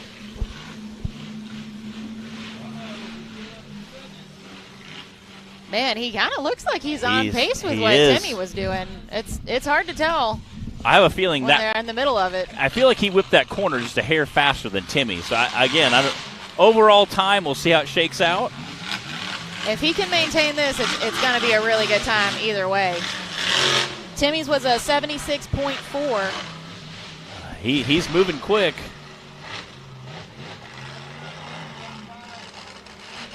Oh, no! Oh, wait! No! Keep it together! Oh my goodness! No! Oh, man. Dang it. Sorry, guys. We just yelled in your ears. Getting a little fired up out here watching. No, Wade. The good news is the minute he hit the ground, he shut it off. So he was flying down that hill. Again, we'll also be coming down this. So close. We'll be going up and down this same course tomorrow. So that's why we're trying to allow for. We're trying to allow for as much time as possible. Oh man! Wow. We've got a quick replay. Let's go check it out.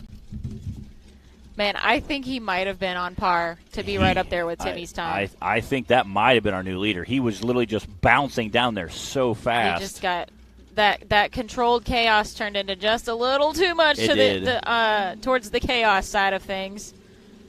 Man, hate that for him. We've got our recovery all out there. We'll get him rolled back over and taken care of. Woof!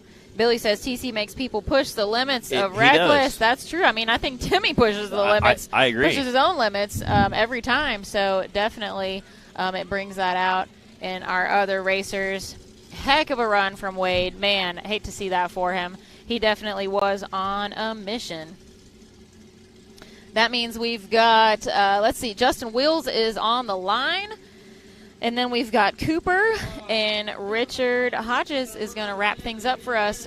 Richard drew that number 13 spot, so that means he got to choose if he was going to stay in the 13th position or go first or go last, and he chose to go last. So that means he gets to go last on all 4 of our courses. Getting to see a bunch of recovery crew over there. Wade's out of the buggy walking around. Again, you hate to see that. Had just such a insane fast run going. Oh, James says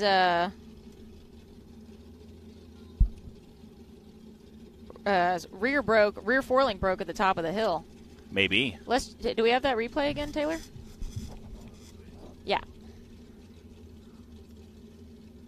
From the top of the hill? Oh, yeah, there we go. You can see him come around that corner and kind of clip that tree. Yeah, it does kind of look far out there. Oh, man, he was so close. Yeah, I think you can see it. He could have just kept it together a little bit longer. Yeah. Again, I'm sure somebody can get him put back together. We do have some insanely fast and talented. I guess when you're properly motivated, you get things put back together pretty quickly out here. Yes. Case in point, what we already saw Cooper manage to do this morning. We really see it about every race. Somebody breaks something, and we're like, oh, well, they're done. That sucks. And then they pull back up to the starting gate an hour later. Beginning of the race day is like the best time to break something because you have like 40 dudes that run over and like just start slamming to get it done. Yep. I'll never forget Bubba Bacon. We were at Dirt Nasty one time, and he had broke something. At one point, I have a picture somewhere. There's Timmy Swordson and a handful of us other people working on the buggy. At one point, Bubba literally is just sitting back with his arm full. There's like 12 guys just like hammering away to get this thing put back together. He broke a kingpin. We ended up taking a bolt from Keith Toolman, of course, grounding the head of it down and hammering it in the spot, put the knuckle back together, the high shear arm back together, and was able to still finish the course and end up getting the points for the day. So listen, with the ingenuity and a little motivation, and you can find a way. It was pretty impressive. Things done. It was pretty impressive to see. And the great part was just seeing all the guys thrashing on his rig, and Bubba was literally just standing back his arm full, like, well, I guess my work here's done. It was just so neat to see the camaraderie. He's like, there. my people are on it. It was. He's like, all right, I guess you get a soda or something. I'll just stay out of the way. Yeah. Again, it looks like they're bringing the JLG down. See if they can't get it picked up.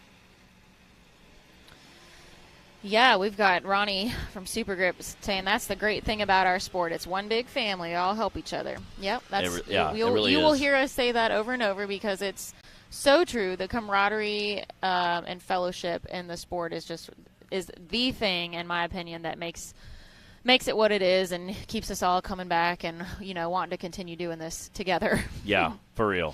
You can take care of your need for speed, or competitive nature. You can do that in a lot of ways, in a lot of places. You can race a lot of different things, but racing here, with this series with our off-road family, I think that's definitely what sets this sport apart. Yeah. And keeps us coming back. Yeah, it's again, I couldn't agree more, Bree. I think it's just the camaraderie and the guys willing to help each other out, tease each other, but at the same time, if they need anything seriously, just like any real family. Yeah, if they seriously need something, everybody's little jumping teasing, in. A little pinch of drama now and then. Yes, yeah. But everybody loves each other. It is true. It's kind of like a family in that aspect. A little honoriness. Hey Taylor, since we've got a little bit of recovery still, why don't we roll that interview with Dan and Clayton? Since we've been talking about the Reclaimed Racing Team.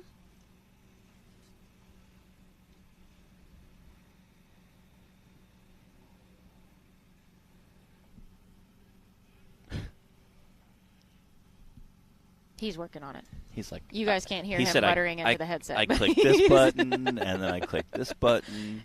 It's coming. All right, here we go. All right. What's up, everybody? We're here with National Rock Racing Associates at our finals here at MidAmerica Outdoors, and we're with the Reclaim Racing Team.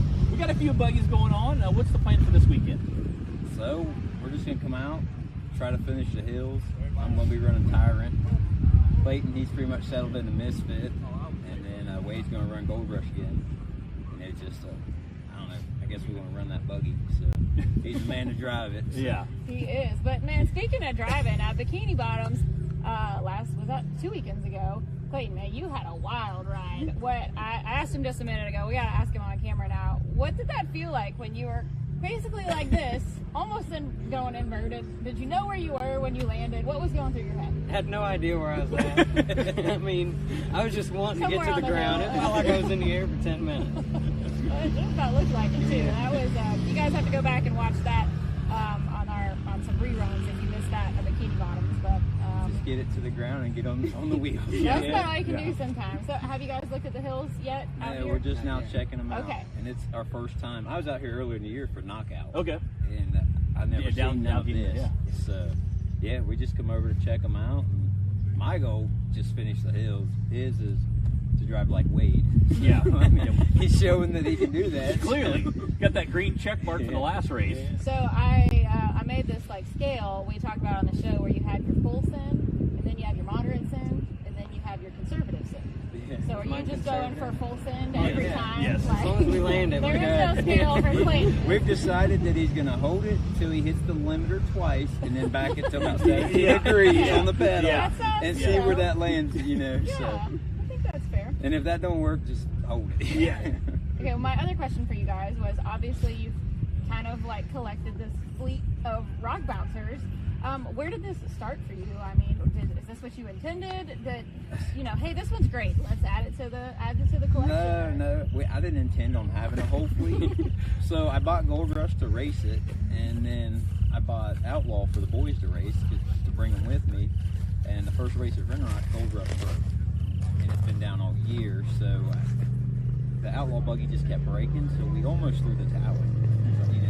It ain't worth double running that buggy. And then we lucked into getting Misfit, and Gold Rush was still broke. And we sold the Outlaw buggy, and then I just was offered Tyrant, come up for sale. And I wasn't even looking for a buggy, but at that time Gold Rush was still broke, and I wanted to race too. So at the same time I bought Tyrant, the motor was done for Gold Rush, so we went from having one buggy that barely worked to now we got 3 competitive buggies, and everybody said, "Are you just going to buy them all?" And I'm like, I didn't intend on buying all these, but like I just set out to race. I wanted to rock race, and it has cost me a kidney and 2 of my kids, the firstborn kids. But it's been fun. We've met great people. Now, like I say, I'm trying to finish now what I started, and that's the hills. I started just trying to finish the hills. We've been out all year, and now everybody. I don't know he's like Wade. They're in their own category. I try to drive like Clayton. This is who I race most of the time, and I just race him. But I love seeing him finish good every time. So it's been fun, and we're just gonna see where it goes, really. All right. Well, we love having the Reclaim Racing team join the family this season. Good luck this weekend. We got 4 hills for you guys to come out and do your thing. So we're excited to see it. Thanks for chatting with us. Yep. And congrats on your run. Oh, thanks. Yeah, that was awesome. Yeah. It was wild, but it was fun. Matt, take notes. Yeah, for real. All right.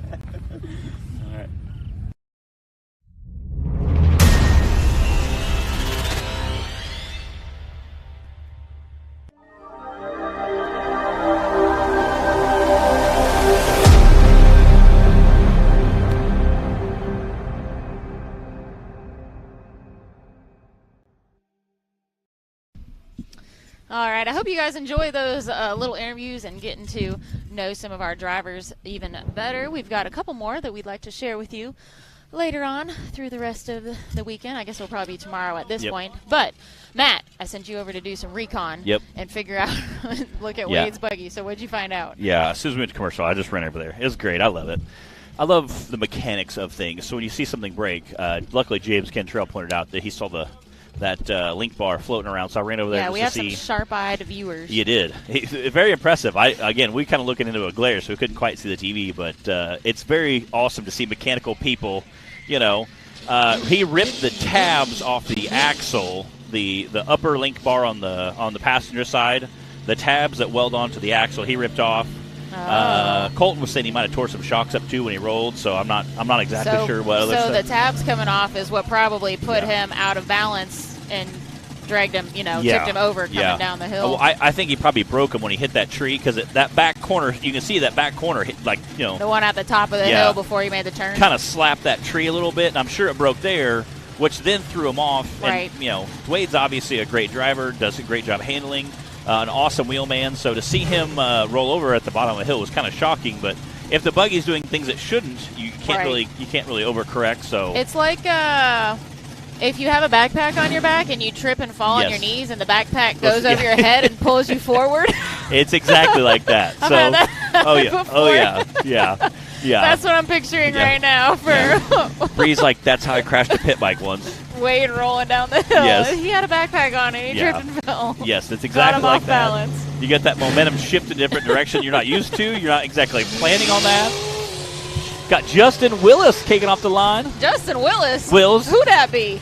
Justin Willis. Hey, speaking of weight and shifting things around, I'm sure you guys noticed he's got a spare tire on the back of his rig this weekend, and he did that very specifically because he said he wanted to fly.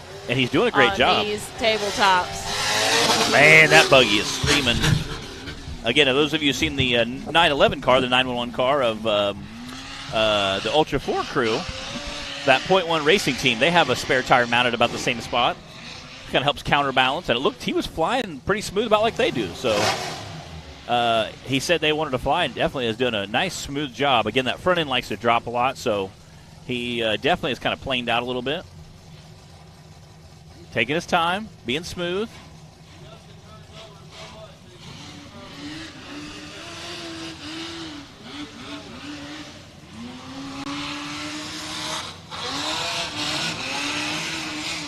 See which line he's going to take. Taking the side-by-side line, it looks like. I think that is the smoothest line. You do have to do a lot more turning. However, I think that is the smoothest line so far I've seen guys take.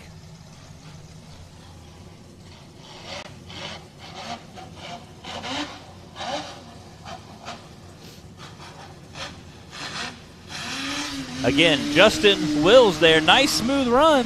See what his time's going to be.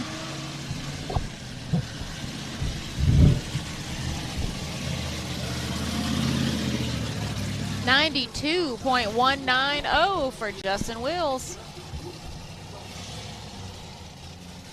Vince said he's got a round backpack. Yeah. That's right. Yes. Yeah. Yeah, looks like a few more buggies there sitting in our starting gate. Is that Cooper? Yes. This sun is making it difficult. That money shot buggy. Out here. All right, man. Come on, Cooper.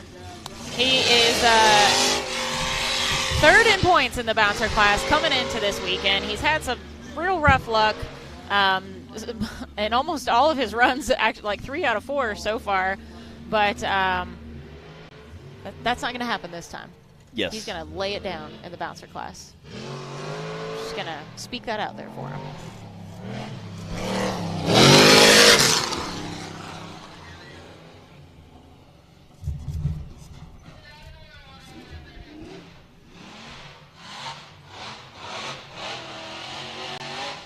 Go, baby, go. Again, I think he's at this point, after yesterday, he's going to take his time, be smart, keep some points on the board.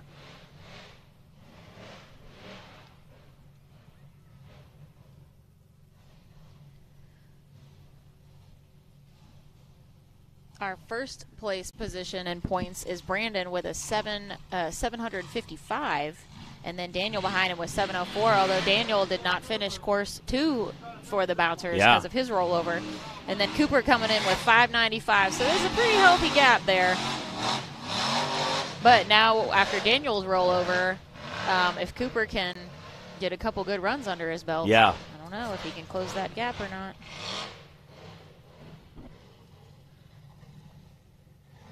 Again, we were all speculating with some drivers last night. Again, we were, after yesterday's shakeups and rollovers, we were doing some monkey math to see how the season would shake out. Obviously, Jack Porter's doing real well. Better than he ever thought he'd do at finals. Yes.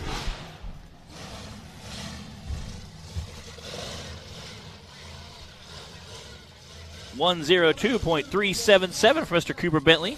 There it is, a nice, smooth run. Yes, getting some points on the board. I'm sure Cooper is very thankful for. We've got Richard Hodges on the line now, and he is going to wrap up course 2.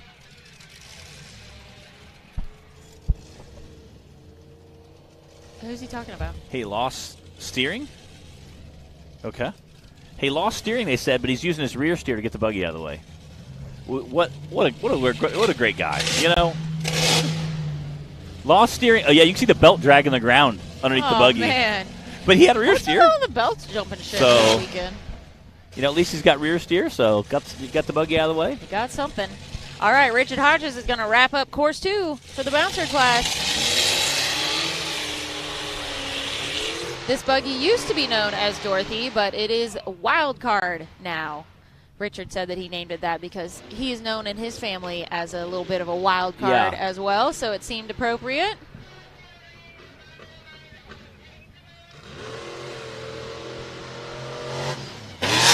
Man, that thing is roaring past us. We will throw that leaderboard up for you guys after Richard's run, since he is going to wrap it up for us. Oh! Uh-oh, stay out of the trees. Uh-oh. It's all right, get squared up and go again.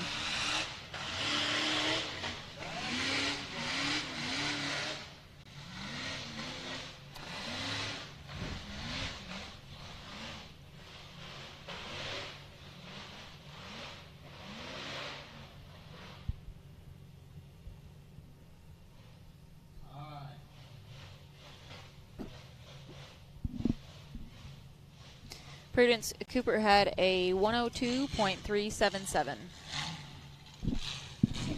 Taking his time, making a nice smooth run there. Again, that controlled descent is super important. Again, we've talked about that all weekend. We just saw Wade's run.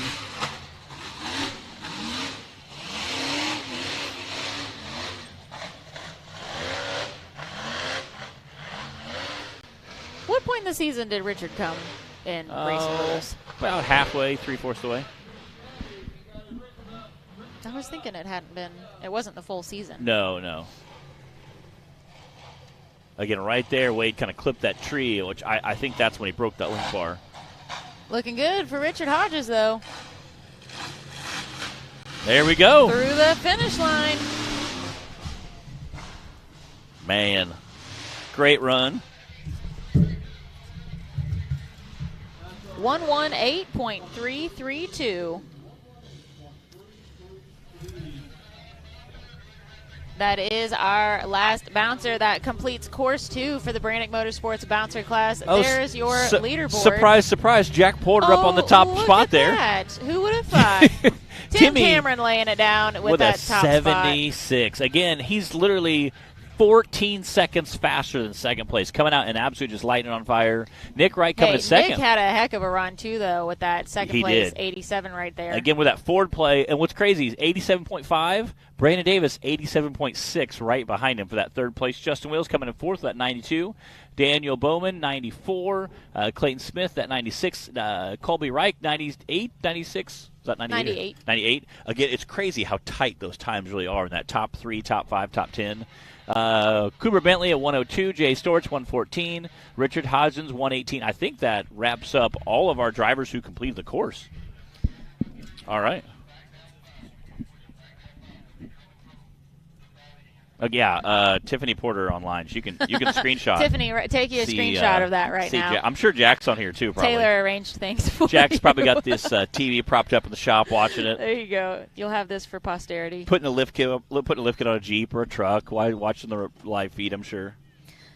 Adam said that Richard started with his Razor Buggy Shake and Bake. When was that, Adam? Was that last season? I do remember. I think that actually. I remember seeing his Shake and Bake after he brought it out. It's all running together a little bit for me right now. We're on day 2 of a whole lot of racing and a whole lot of live shows. I love that our bouncer drivers are starting to tune in.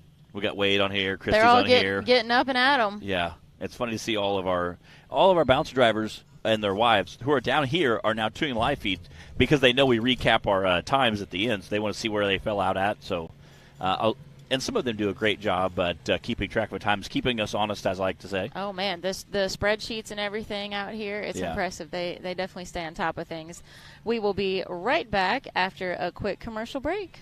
Rebirthed from the depths of Baja, Mickey Thompson Tires announces a new American mud terrain legend.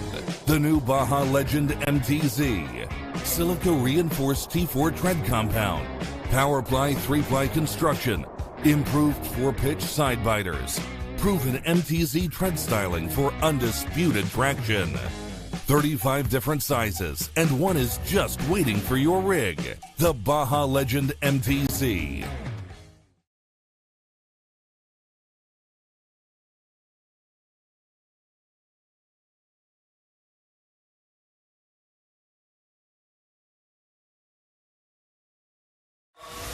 Radflow Suspension Technology is a manufacturer of high-performance custom OE and universal length shock absorbers. Radflow specializes in OE replacement applications, shock absorbers, and dampers for military vehicles, pickup trucks, SUVs, and motorsport industries. By focusing on custom valve solutions and providing style and agility, Radflow shock absorbers is considered the performance benchmark for all forms of competition. Radflow's product base is known as the choice of champions. Radflow Suspension Technology provides superior products and unrivaled support at the best possible price.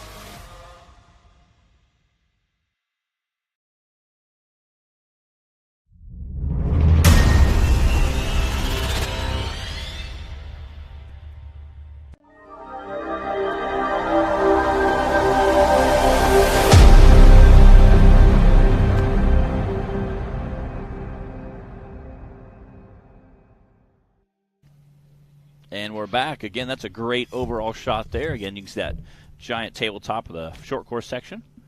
Looks like we got Daniel Heckley sitting in his stock Razor on the starting line there. Again, we have a lot of stock drivers out here that are also bouncer drivers. Kind of cool to see that. This is course 3 for the Rock Life Off-Road UTV stock class. We were able to run both course 1 and 2 yesterday. We'll do 3 today, and then we will wrap up their final course tomorrow.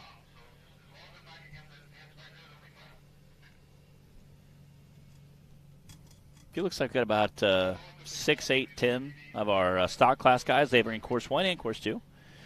We're going to try to 5. Okay. Got 5 of them. I was thinking half a dozen. Close enough. So they're going to try to run both courses today, get that out of the way, just in case tomorrow does have a lot of long recovery times. Again, you're going to be going up and down that hill multiple times tomorrow that you saw Wade Good crash on.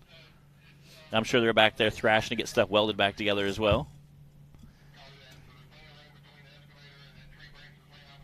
Yeah, luckily for our Cup class and Bouncer class, they are only running one hill today. Yes.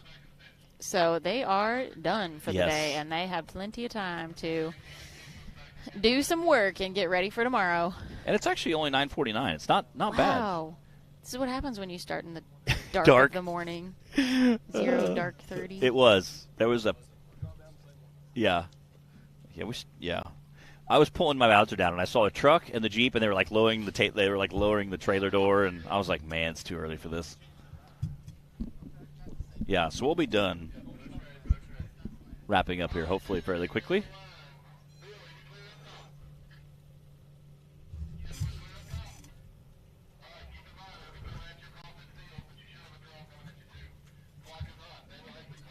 Daniel Heckley, clock is hot.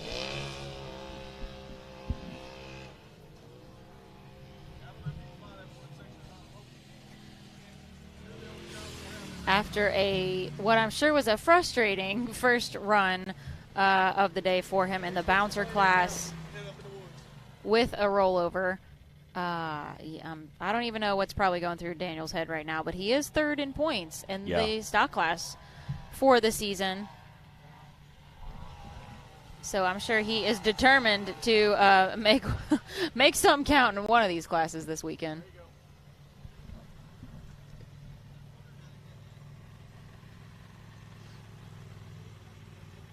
Where'd he go? Do we have drone? Where is he? All right, coming down the top now. Okay. You can see Bill up there. Where'd he go again? Oh, there he is. Okay. Yes. There's a lot to remember out here on these courses, guys. Both for the drivers and for the camera operators.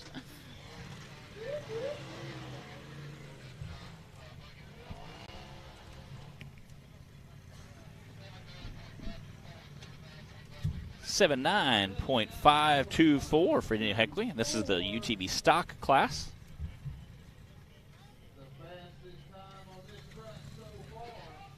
Hey, buddy.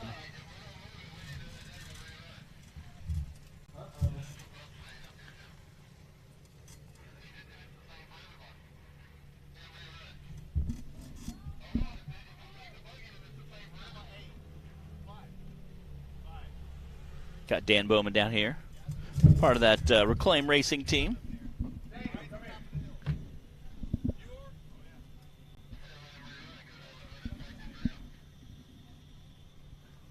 We've got a little bit of a question about a course obstacle. Got some radio chatter that we're going to get decided on before we send our next driver. We have Bill grabbing a drone for one of our operators. We've got a question for the drivers, too, about a course obstacle. Yeah, I think it's Chris Griggs' rig up there. Okay. Oh, there's a shot from the drone. I love it. You can see Bill's shadow, I think, there. We've got search and rescue sent out for the drone. Yes. This is what it looks like right before, and then the grass is what it looks like after. Yeah, right there. It's like drone down. Before and after shot there. Good times. Okay, so I'm assuming it's Chris Griggs' rig up there that is up at the top. They're moving Chris Griggs' rig out of the way, so they were debating on leaving it there, moving out of the way, because it was fairly close to the course. I think it was as much like an unexpected, something when you come up the hill and you go to make your turn, and you're not expecting, a bouncer to be sitting there right off the course. So to make it fair, Clyde walked down and asked Daniel, hey, would you like us to move the buggy out of the way and let you rerun and let everybody run again? Or let everybody run and you get a rerun? Or would you rather just leave it there and then everybody knows it's there? Then He it's said the same for everybody. He said, just move it out of the way and then I'll rerun, and that way everybody gets a good clean pass. And it wasn't close to the course, but it was close enough to where it kind of threw him off a little bit. Yeah, it might get in your head a little when you're not expecting. Mainly because there's so many turns up there. You're trying to look for numbers, and then there's a buggy. So, again, love that overall drone shot there. Appreciate that. Kind of showing all the bouncers, production trailer. It shows how long the drivers are going all the way down, coming back, and again, it's a lot of fun. I love the short course stuff. Rush Springs is one of our favorite races because you have jumps, you have those high bank turns. Obviously, there's not a high bank turn here, but that'd be the only thing we could improve for next year. Make that a nice big high bank turn. So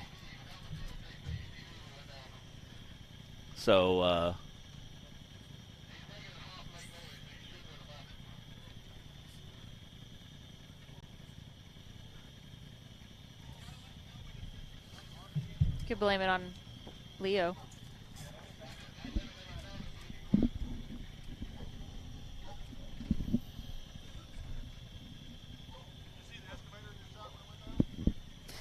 All right, we are still recovering that drone from the top of the hill, as well as moving the Chris Griggs bouncer that's at the top even further out of away from the race course. They were asking if somebody had a refill kit for his extinguisher system. His fuel suppression system. And I know a lot of the drivers, recharge kit. I believe, has the fire stop, but I'm not sure exactly what he has. Clyde has a guy that hooked us up initially with a bunch of the drivers, implemented that last year. So I'm not sure exactly what brand Chris has. We'll have to chat with him and see. Again, super neat to see it kick off. I didn't get to see it kick off. I was in the starting gate facing the opposite direction, but it's super neat to see it move it work.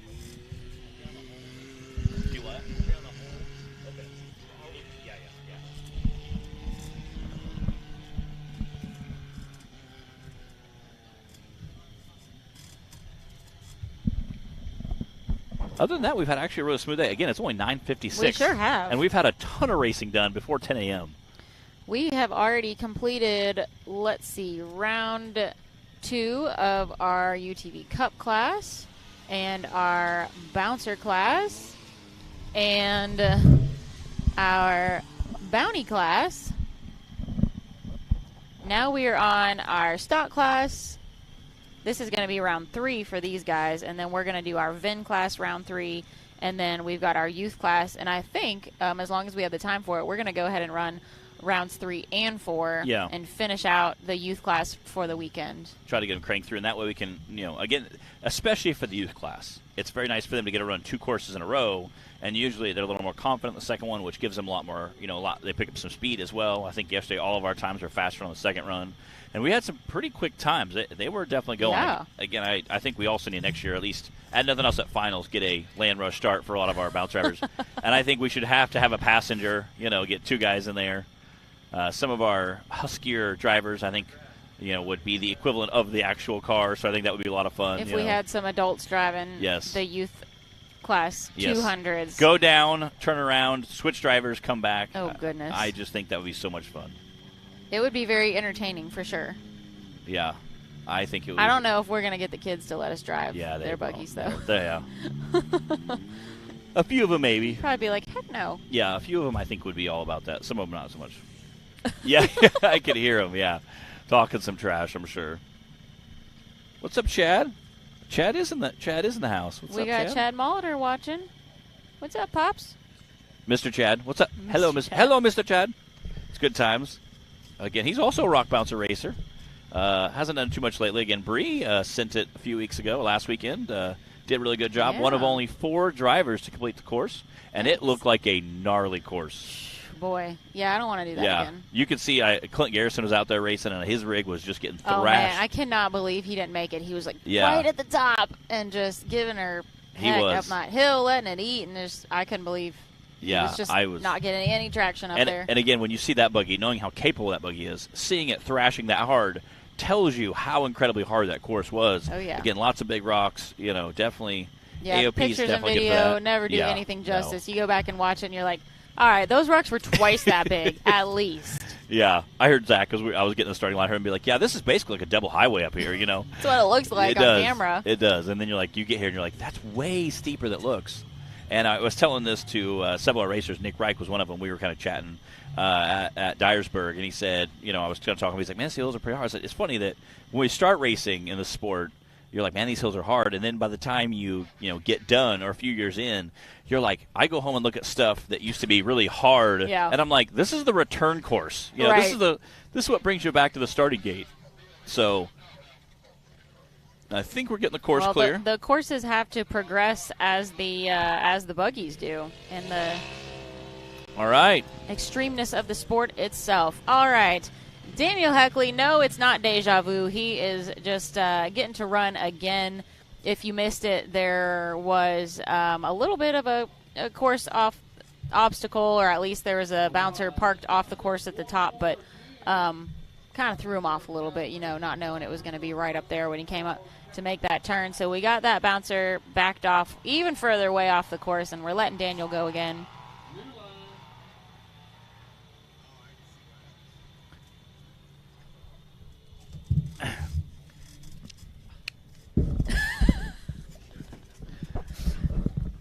Come on, Cooper. What'd you expect? Yeah, come on. We already said your name. I already said your name. Yeah. Everybody knows. Yeah.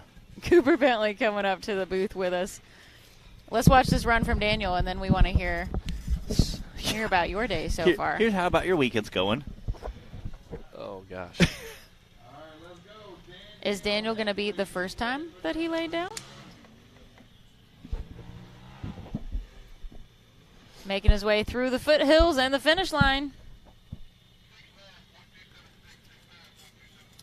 6:9.276. That was definitely an improvement, a 10-second improvement. So I'm sure Daniel is happy for that rerun and not having any unexpected surprises at the top of the course. We've got Braden Upchurch on the line now. Cooper. Some Cooper. Dude, what a weekend. So what have you made, like 5 passes since yesterday? And 2 finishes? 6 passes. Yeah, 6 passes and only 2 finishes. And 2 finishes. Only 2 finishes. Oh, man. Oh, no, 3, sorry. 3, okay. Dude. Rough weekend. Yeah, what happened right down here in your first run for Cup class this morning? Yeah, I jumped. Yeah. And then it just gave way. Okay. And somehow the ball joint came out of the hub, and it just popped out. That's crazy. Overall, not ideal. Yeah. Definitely not ideal. But I think in Cup, I might have made it 100 feet this whole weekend. So we're having a rough go with that. Is that combined or is that each pass? That's combined. Yeah. Oh, man. That's a tough weekend. Again, was able to get a finish out of the bouncer. You threw a belt. I seen the belt hanging as it came by. What happened there? I don't know. I lost it right when I started coming down the valley. Oh, yeah, that's fun. And then, really all I needed was straight right there, so I don't know, just rear steered it. Yeah. Lucky I got the rear steer now. Yeah. Which, again, we saw you. They said, hey, well, that's pretty good if you can get yourself through the finish line with only rear steer. Speaking of through the finish line, Braden Upchurch with a 70.462 right there behind Daniel, who had a 69.2. We've got 3 drivers left in our Rock Life Off-Road UTV stock class. Where did I end up in the bouncer for this run? 8th. 8th, okay. Out of 10, I think. Yeah. I just had to finish. Jay Stewart's out on the course now. Somebody else who I'm sure can commiserate with the tough luck. Yeah. Jay's had, especially in the bouncer class. So I was talking to Jay, and I was like, so what's your plan for next year? And he said, well, that's a really funny story. He said, I think I'm going to sell the backup buggy and raffle it off, whatever, and take that money and buy a spare motor. Oh. He said, and here's why. He said, I already have all the spare axles. I already have a spare transfer case. He said, I have all the spare parts I need, except the only thing I don't have is a spare motor and a spare transmission. He said, but Fritz can rebuild my transmission in 2 days. We'll run it down to him. He'll rebuild it, put it back in. He said, so that's not a problem. The only problem is the motor. We don't have a spare motor of. So he said, if I have a motor issue, I can swap it out. Okay. He said, so I think we're going to sell Showstopper 2.0. And it's definitely been motor issues for him this season. And again, very frustrating. But if he had a backup, he could swap it out and be ready to go in a day, you know. Well, he made pretty quick work of this course just now. God, that's going to hurt seeing Showstopper leave him. Yeah. Well, and again, it's all like a lot of his merch, so, you know. Yeah. 67.104 from Jay. That is our new fastest time. This is course 3 for the UTV stock class. So what's your plan going into tomorrow? 'Cause we've got some pretty gnarly courses tomorrow. Yeah, I haven't looked at them yet, but I'll take a look at them later. We're going to be up and going down a lot of this, like this section, this hill, that hill, like a lot of this right here, we're going up and down. Okay. And it's going to be pretty violent, I think. We've got Dustin Havens running for Dan Carter's points now. Well, in the Razor, I'm just going to be like I have been all season and just go for it and then hope it stays together. And then hey, the Bouncer, your run for the Bounty class? Oh, it was smooth. You had the it felt fastest good. time. Yeah. Really? Yeah. It felt good. That was awesome. And then Bouncer, plan going into it is? I'm going to Today, I was strictly going to finish. I was just going to make sure I finished. But tomorrow, Justin Wills has gotten close to me. So I've got we can't have that. I got to speed it up a little bit. Yeah, I would say Wade was kind of nipping on your heels coming into this weekend. I know you guys were talking a lot of trash to each other, and it was great. You're in, third for Bounty and points for the season? Second. I think I'm second for Bounty. I meant Bouncer. I'm sorry. And third for Bouncer. Third for Bouncer. So currently on the podium for Bouncer, Wade was nipping on your heels, and unfortunately with 2 DNFs, I think it's going to knock him down enough to where I don't think he can catch you, even if. Did you see what all he broke? Yeah. Did he break shocks too? He broke shock. He broke it all. Okay. I don't think he'll be able to run no more. Okay. I was hoping he could at least get it welded back together, but he might. But and we have Dustin Havens actually hitting the hills this time. I'm sure Brian Dunnigan is proud. Yes. Dan Carter cheering him on. Oh yeah, he said that he was going to run stop, but he didn't want to run any of the others. Yeah. Was that an 83.275? Again, they were talking about just trying to. He said, "I can't tear this up. My wife will kill me." Brandon Davis is on the line now. He's going to wrap up course 3 for the Rock Life's UTV stock class. Adam Kuntz said Cooper Bentley is 21 points in third. Oh God! So I'm gonna assume that's Justin Wills that's now nipping on your heels. Yeah, that's too close. We can't. That is that. Yeah. I mean, that's you have a bad bobble and have to back up. There's 21 points almost. So tomorrow, I'm probably not going to run it like a normal race, like just wide open trying to go for first. You know? But I'm definitely going to speed it up from what I did today. That's kind of bad, you know. Well, and again, here's what I do. I always try to break that down. We have 2 courses left, and you're 21 points, so that's a 10-point difference and 11-point difference. So again, if you can, obviously go out and set the world on fire, that'd be great. That kind of solidifies your third. Maybe put some pressure on that top 1 and 2. I think Daniel and is set solid enough. How much lead is there? I can't. You can't catch him. No, Okay. sir. I know. I think first and second were solidified enough to where, as long as they just showed up and did halfway decent, they were both going to walk with first and second. Now we just got to see who else is going to be up there on the podium with them. I know that I looking at the glance at the points before coming to this weekend, I knew that you and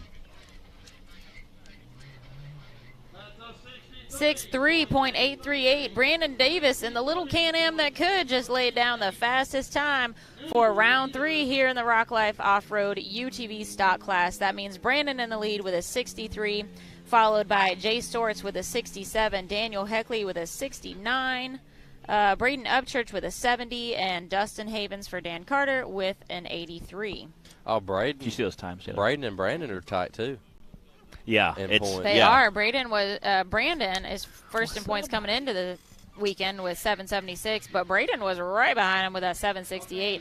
I'm not sure where everything is sitting at this point because those guys are so close. There's our leaderboard right there for round 3 for the stock class. I think that means we're going to have our VIN class pulling up here now. I believe so. So, yeah, it was kind of interesting that 3rd, 4th, and 5th place were all within like 60 points of each other. So, watching that unfolds. And, again, all it takes is a DNF, or a DNF and a slow pass, and now it's a race. And, again, like I said, with Wade having 2 DNFs. Speaking of Justin Wills coming up in the booth with us, having Wade having 2 DNFs, now it's Justin Wills and Cooper Bentley both nicking each other's heels, and again, both going to be an interesting day of racing tomorrow. We have some tough courses, so I think obviously you want to set a fast time and try to put the pressure on one another, but at the same time, you also need to make sure you get a finish too. I think he should go really slow. I think you should go slow. Yeah. I think, just truthfully. He said, I'm being honest. Yeah. He said, I'm just being honest. I wouldn't want to lie to you. He said, just go really slow. We'll be okay. Here's the thing. In order for me to get third from you, you got to really royally mess up. Look, don't do that. He said, I've done Justin's playing some mind games over here. The next 2 hills, and you get last of finishing, and I can't catch it. Look, I've done a lot of messing up this week. Okay. Oh, no, Cooper. Don't be thinking like that. We've got Don Curtis kicking things off for round 3 of the VIN class right now. Cooper, you don't have to stay up here with us if you don't want to, but you're more than welcome. Yeah. Big Don lays it down. He does. He gets out there. He was drifting yesterday, and I was like, get her done, He was launching off those jumps, too. I think it was his first run. He wasn't sure how to gauge it, so he was going a little too fast and kind of launched it, which was awesome to watch. Probably not so much fun in the cab of that big Chevy truck, but I can imagine that's rough. It was a lot of fun for us to watch. Well, I'm going to head on. All right. Good luck. Go get the buggy, everything dialed in. Yes, sir. We'll see you later, buddy. What's up, D-Pat? Dylan from D-Pat Photography's out here. Great to see him out here running around.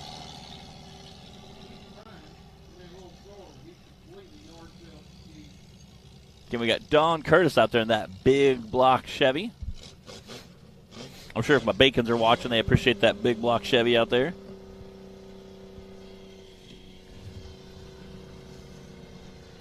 Easing it on down there. He's seen some of the rollovers that have happened on this hill. Hopefully it didn't get in his head too much.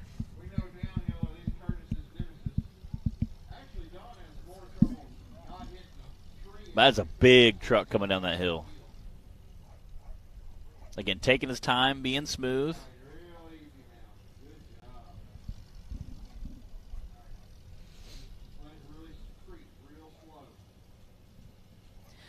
The view for him right now, looking down there, is so sketchy. Oh, yeah. All he can see is the hood and hope for the best on his way down. Hope that he did a good job walking the course and trying to remember Zach said what he needs to watch out for out there. He said, this moment brought to you by Don's Brakes. He's like, which are doing everything they can, which is true. Yeah.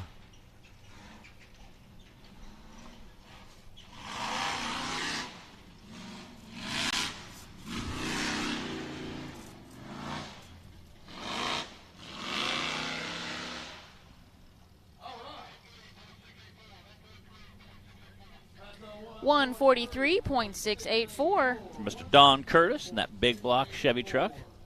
His big old full body. Again, not our only full body racing this weekend. We also have the WT coming up. Right now we got Charles Chris sitting on the starting gate.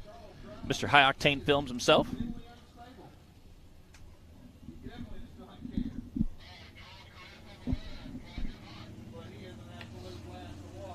I thought it was interesting. Justin Wills said even if Cooper finishes first on, even if Justin Wills finished first on both courses, and Cooper finishes last on both courses, as long as he's a finisher, Justin still can't catch him on points. Ooh. So it takes Cooper. Has going to have to DNF at this point. It sounds like. Yeah. I was thinking with 21-point difference, there'd be enough to where first and last would still be enough on both courses, but I think Cooper's going to try to send it. It sounds like. Which would be awesome. Hopefully he doesn't get in his head. And again, that $2 bolt, all it takes is all wedge Wade, rip a tab off his buggy. So, that unfortunately that Reclaim Racing team took a little bit of a hit this weekend, but I think it honestly was the tree that he clipped that broke the tab, and the rest of it was just, collateral damage. But I think that was going to be our new fastest time. He was absolutely sending it through there. Yeah, Wade definitely had a great run going. There's a nice shot of Charles just made his way across this top of the course. And he is coming down. Let's see if he eases down the way Don did. Or if he's... Oh, what's up? Come on. Hop up in the hot seat. Yeah, we got somebody else jumping up in here with us. Oh. This is like a super duper surprise guest. We got Tim Cameron coming up to the booth with us. Let's watch Charles finish his run here, and then, Timmy, we want to hear from you. Big Charles, son. Yeah, look at that. Got our youth racers all walking over here, getting ready for their lineup.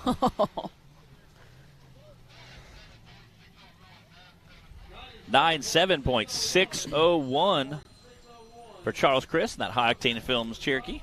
What's up, Mr. TC? What up, man? Dude, what a run. I appreciate it. What a couple of runs. Yeah. First place on course 1, first place on course 2. I would say the new buggy, thumbs up, right? It's working. I'm glad to see you haven't lost your touch. I know it's been a little while. Yeah, right. It's been a little bit. It's working great. I do it. The motor in the back's a big learning curve, especially going up the hill. It's hard to. I'm not used to being on the throttle and it touching anything, and it will pick up quick. But I will say, when it picks up, you jam the brake. I feel like it uses that momentum that's going up to go right down, go right back down. What was the philosophy of putting the rear mount engine? Really visibility. Yeah. I mean, like Tyrant, I don't really know what I could do to that machine to make it. If I was going to build another front engine machine, I don't know what I could do to make it better, except maybe try to be lighter. Yeah. But I've always been a big fan of a little bit of overkill. Like the whole bottom of the chassis is 250 wall material. Okay. All my links are all 3/8 material, and I've been I was rough on stuff in my younger days. You do the trail ride, and I never wanted to jerk a link off. Yeah. And just have that issue, breaking shocks and stuff after that. Yeah. So that's why my machines are just heavier. Like Tyrant is almost 5,000 pounds. Wow. Like 4,800 something. And again, Dan Bowman making it fly through the air earlier today. Hey, speaking of racing some heavy machines, we've got Justin Hoback sitting at the top of this hill. In the WT, that work truck. What's he doing? I think he's trying to decide how hard he's going to send it on the way down? I think he's just trying to be cautious and not drop off those big ledges. Again, that is a very big work truck to be coming through these bouncer courses. Can you imagine? Also, we need the WT for getting around. Yes, and recovery for later this weekend. So if you could keep that in one piece, that'd be nice. New buggy looks great. Looks good. Yep. You went to single shock. You want to talk a little bit about going single shock versus the old bypass and a coil carrier? That's been a little bit. I wouldn't say rough. It's just time consuming. Chris Wyant, he was a huge help. Yep. He's never been in those before, so me and him, we just kind of dove in together, took them things apart, and seeing how they work. Yeah.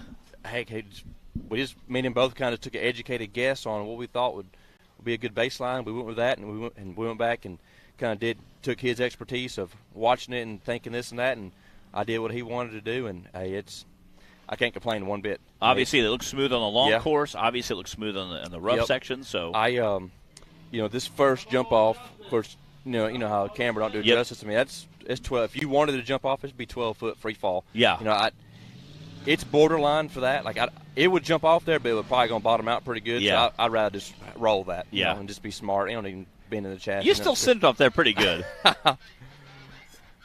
Yeah, but when I say send it, I'm talking about if you went wide open from the top and Yeah. But all right, let's get Justin Hoback's time. There was a 1:58.368, and that does wrap up course 3 for the VIN class. We had Charles Caris with that fastest time with a 97, and then Don Curtis with a 1:43, and Justin Hoback with a 1:58. Those guys braved a really steep hill in this VIN class vehicle. So well done to them for finishing course 3. We will wrap up course 4 with them tomorrow. That means we've got our little guys over here. Our Digging Deeper I see them youth all climbing class. in their rigs. Oh, yeah. Timmy, do you wish we'd had something like this when we were kids? I know, right? Imagine. I wouldn't even know how to think. I was thinking I was that young. I know. I wouldn't know nothing that young. Collier Hoback is 4 years old out here racing this little 200 around the course. I couldn't imagine. And I feel like a lot of them got the mindset of gassing it already. Oh, yeah, they do. Oh, they yeah. do. We were listening to Collier. He was starting to learn, like, you'd be jumping the course and revving up, one, as he was going through the course. No and kidding. His dad asked him, what are you doing that for? And he's like, what's a big bouncers do, Dad? Right. And I was just like, it was so cute. He was trying to be like, that's what the big dogs do, Dad. That's how I got to run, Yep. So then he was in the starting line, and Justin goes, hey, rev up like the bouncers do. And he goes, run. And it was so cute, That's awesome. That's awesome. So, obviously, what about longer course? How do you think the buggy fared on a longer course? Pretty good? Or? It did good. I was fighting. I didn't come to Bikini Bottoms. I was fighting an overheating issue. I'm pretty sure I got that handled, which it was pretty cool this morning. It was chilly, But you want to run through the drivetrain real quick for the viewers watching? Yeah, so it's a big LS motor, 4-liter supercharger, power glide, straight drive T case, spider tracks, axle housings, tube works, third members, 1480 drive line, single shock, ADS shocks. Yep.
That sheet metal housing shaves so much weight from the old big 14 How much bolter. does this one weigh? It's 4130, so it's 700 pounds lighter than my old one. Wow, 700 pounds. And people don't realize. It's the exact same motor, but just watching it, the way it moves around, I mean, it looks like it's got more power, but it don't. It seems pretty compact. It does. Oh yeah, I don't think I could build one no smaller. Yeah. You would be in a Razor. Right. Yeah. It does look like a Razor, basically. Right. Yeah. No, again, it just, it does look very compact and very tight. 700 pounds, people don't realize how much different that is when you're trying to throw a buggy up a hill. Yeah, that's right. That is huge. Again, I go back 2, 3, 4 years ago and watch, Larry Krogh and Jake Pike. Yep, that's right. Those guys literally would just sling their buggy up a hill because they were so lightweight. I think Krogh was like 3,600 pounds. Right. I mean, his would just fling up the hill, and I was always excited. Anytime we had like a big jump or a ledge they had to clear, those guys would clear it. I don't think you could be any more pared down than Jake Pike. Really? There's nothing to it that did not have to be there. Bare bones simple. Yep. For sure. But yeah, so really everything went good. I did throw the supercharger belt off on the downhill. Really? That's why when I made the right-hand turn, it was it wasn't what it should have been. Yeah. Actually, I seen the belt up there a while ago. We was looking. You could see it laying on the side of it. It broke. It looks like it broke it 'cause it looked like it was 6 foot long. Really? I bet you it was MidAmerica, those little tiny rocks. Yeah. You can feel in the pulley, and it's nicked everywhere. Oh. So maybe that's why you think everyone's having trouble you got this one stuck in the weekend. belt and it wrapped around a couple I think times so. probably. Yep. So what I'm going to do is when I get home, tonight, probably going to sand that down, just smooth it up a little bit, and just go with it for tomorrow. But when I get home, I'm going to build either some sheet metal or plexiglass, Zeus fasteners, and do a shield. Cover or something to kind of keep debris out. Yeah, I'm pretty sure what's happening is you can see all the rock nicks where it hits so hard on the rear end, it's leaving a little mound of rock, you know what I mean, where it smashed it. Yeah. They're probably hitting the rear end and Man. bounce it back in the pulley system. From only 2 passes. Yeah. Also. And again, a lot of that shelf rock it's like sandblasting. So I was here in Menace a few years ago, and we was doing a straight line through here, and I'm assuming it's throwing rocks. Who knows how big they are? Yeah. It hit my rear bypass so hard it busted the tube.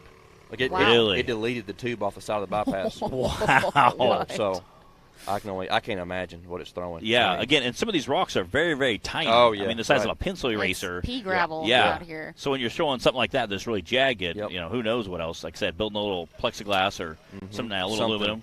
Fire up the notcher, fire up the bender, the plasma at home. That's right. Yeah. Get it all cut out. When I raced the short course for Visions out here in the Razor, we were like, why's everybody else got mud flaps out here? Yeah. What are those for? Yeah. It quickly became apparent after my wheel fell off. Yeah. Well, you can see a lot of guys rock damage who do the dirt track racing, like Bree has done before, and you can see the back rims. You can see pitting all around them where they just see so much debris on the back, And it makes sense when the first time you see one come in all dented up, you're like, oh, throwing rocks the whole entire time, full send. Yeah. Just, especially like I said, like here, like that shelf rock. Oh yeah. So, speaking like UTV and rocks, that's why I had to go to a 15-inch wheel on the Turbo S brake, bigger brakes. If I had a 14-inch wheel, the rock would get wedged between the wheel and the caliper, and it's bust the wheel. Oh. Yeah. Yep, sure would. When I went to 15, that eliminated that problem. But makes sense too. Speaking of like dirt track racing, Timmy, noticed you look like Lightning McQueen coming around this curve. You were sideways down there. Yes. Do you think that your Had season to. spent with some dirt track racing? Had to have. I mean, I'm so used to This that. year? I'm so used to being in that car, 70, 80 mile an hour. Yeah. And you take that buggy We down could there. tell down there. You were just like laying it down sideways, drifting. Like, just knowing you got the rear turned, so it can't turn over. Yeah. I mean, if it gets light, just hit the gas. Yeah. So, but. Yeah, I feel like that did help a little bit. Yeah, you were again right. Our view, you could see everybody going straight down the coming back. You were literally sideways around the corner. I was like, holy, and it was moving so fast sideways. I was like, man, he is flying. Again, you can after watching buggy after buggy, you kind of get a feel for what the time should be. So when you see somebody either really slow or really fast, you're like, wow, this guy is absolutely hauling. I appreciate it. It's fun. It's fun. It's fun buggy to drive. I'm excited to continue to learn it. 16 seconds faster than number 2 yesterday, 14 seconds faster than number 2 today. Again, absolutely. I think it's safe to say the new buggy's working. Oh, yeah. I wish Wade would have finished. I mean, me and him we've been closer there, I feel like. I said on the live feed, we thought too. I think he had the fastest time because he was. Doing good. Especially that last downhill because he was just skimming downhill. Oh, yeah, because he was. He seemed like he was on par with the pace that you had. His corner right here. I was flying. He was flying. That corner was he literally just whipped it around that corner, was gone. Right. Yeah, and those little tiny corners, that little tiny whip around here, whip around there, those little differences, those add up, overall the whole course. So, that corner there, he was definitely, he was, you could tell he was hauling the mail. Yeah. He's not afraid to go ragged edge. No, he isn't. Push it. Yes. He isn't. And again, I can't make myself do that. I feel like I just drive my fastest pace. You just make everybody else do that. No. All right, Timmy, I got one more question for you before we are getting ready to start our youth class next season. What are you thinking? What are your plans? I mean, definitely on and off. I mean, I'd love to chase points. It's just gotta make sure I can make time to do it. But y'all definitely see me next year. Yeah. Sure. I mean. Obviously, I'm sure I'll race whatever I can. Yeah, I mean? show up, we gotta win, get and go the people home. What they want. Oh, I know, right. Yeah, again, super awesome. It's a buggy come. I was so glad when I saw it. You're out here. I'm like, this is so awesome to see come out. Again, being Dyersburg last time, I was figuring since you made a video right before Dyersburg, I was talking about the buggy we done. I'm like, this guy's gonna show up with this buggy and just smoke everybody. I was thinking it, but I figured it'd be cool to kind of debuted out here at the Southern Rock deal, and and it's come out here, and my main goal is to come out here and just race hard as I could for Tripp's wife. Oh yeah, I just want to put it all towards her. Yeah, and again, obviously you've been out here laying it down. Oh so. yeah, yep. I know he's having a hard time, but Tripp pulling me, love you, buddy. Yeah, y'all keep Tripp in your prayers for sure. We're here for you, and I'm gonna do the best I can for her. Yeah, I seen Joey and a couple other guys running around last night goofing around. So it's keep their family in your prayers. That's right. That's right. Yep, that's a hard time for sure. Yeah. Well, Timmy, we're thank y'all. Glad to have you out here. Thanks for coming up to chat with us. We are going to go to a quick commercial, and then we'll be back with our youth class. Cool deal. The Mickey Thompson Premium Mud Terrain is on the road and full of undisputed attitude. The Baja Boss MT. No compromises, ever. We are purpose-built tires for truck and Jeep enthusiasts everywhere. All mud tires are not created equal, and here's the proof. Powerply XD construction, asymmetrical tread design, extreme side biters, and more. Find your tire size today at MickeyThompsonTires.com. What you want?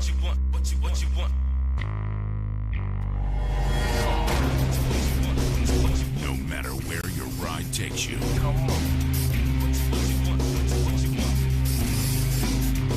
Whether it's a quick trip or a slow climb. When you choose RCV Performance Axles, you're guaranteed to finish every time.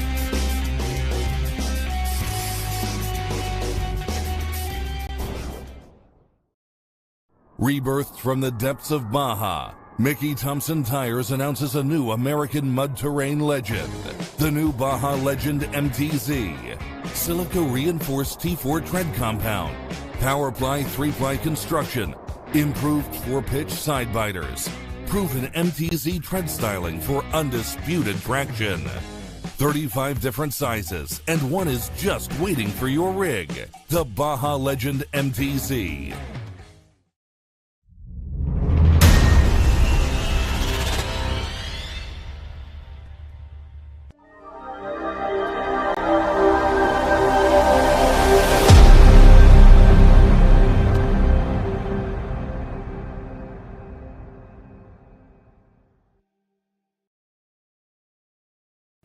And we are back. We got our youth section. Collier Holback looks like sitting in our starting gate. Got Justin over there standing next to him. Again, they're going to run the same exact course they did yesterday, but they're going to run it the reverse way. So I think they're going to try to do both courses today, get the third and fourth course wrapped up for our youth class. That's right. We are going to hopefully finish up both of those courses for them, and then that will also end our day of racing today here at MidAmerica. Young Collier Hoback, our youngest driver out here today at 4 years old. Look at him out there just handling this course like a champ. It's always fun to see all the drivers and dads and helpers that are out on the course waving them along, and yelling at them what direction to go. Stay in it, stay in it. Yeah. And again, it's not just dads, course workers, family, friends. Everybody gets excited watching the little ones race. Video production crew. I mean, it's everybody cheers them on. It's really neat to see. And again, everybody cheers everybody on this exact same, It's just really, really neat to see.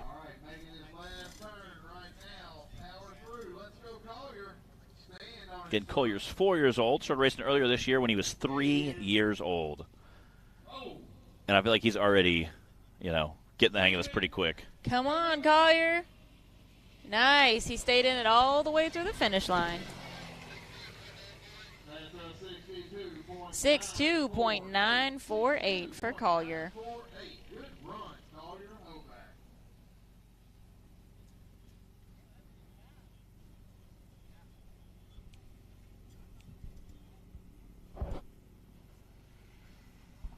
Looks like Dallas Heckley.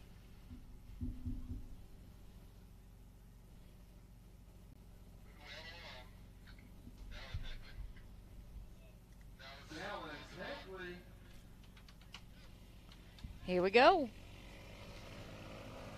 Dallas came into the weekend second in points for the season. See if she can hang on to that spot. I can hear moms over here yelling, "Go! Go!" It's super cute. You guys have ever been to like a baseball game, a soccer game? This is no different. Yes. Everybody's excited out here. For all my travel baseball moms out there. Yup. Definitely cool to see. Awesome shot from our drone pilots this weekend. Man, we got spoiled with some drone footage, don't we now? We wouldn't know what to do without it. We wouldn't. And we have 2 drones out there today. We have more of an overall drone, like a DJI flying, and then we have actually a racing drone as well. The FPV.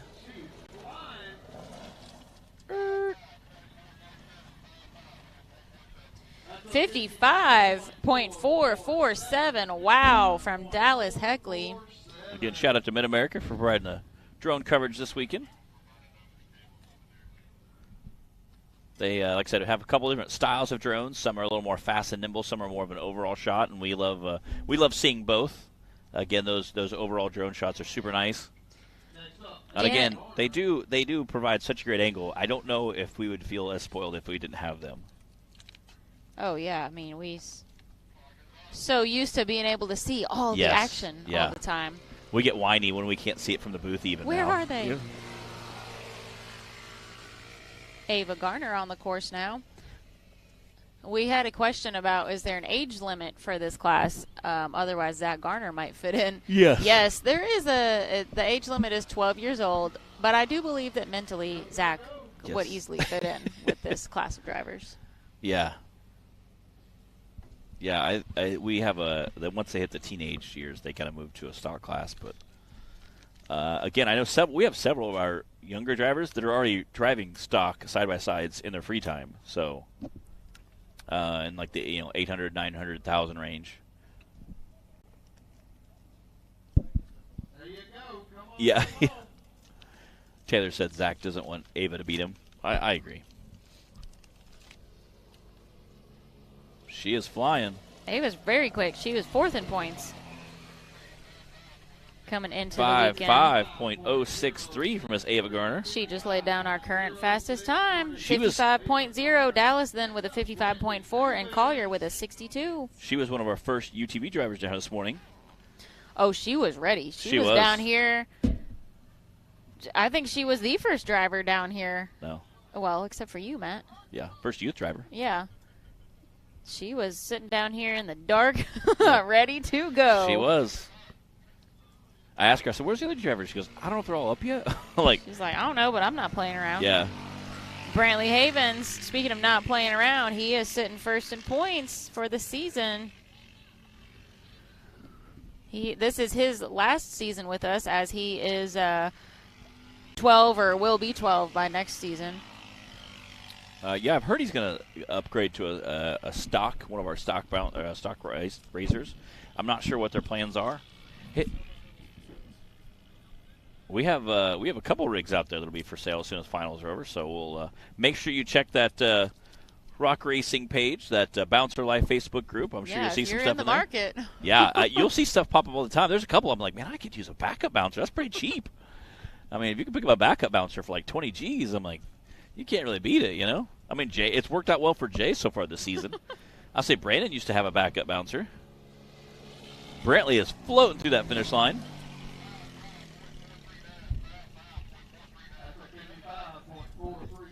.439, keeping it super tight out here.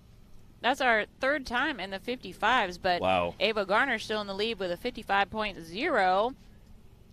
Then Brantley with a 55.43. Then Dallas with a 55.44. Wow. And young Collier Hoback with a 62. Looks like Clara Hoback pulling up to the line now. Next up, Clara Hoback. Let's go, Clara. Go, go, go, go, go, go, go.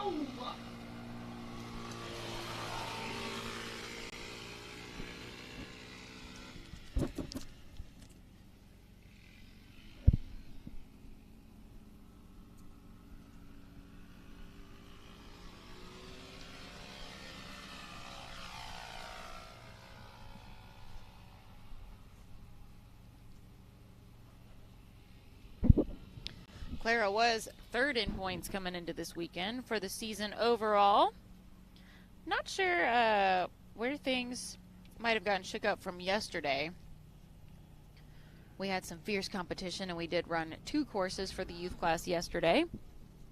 Yeah, a lot can change in 2 courses. Sure can. Especially with our UTV drivers, the youth class, just because their scoring is usually very, very tight. So yeah, they kept it equally tight yesterday as they are right now.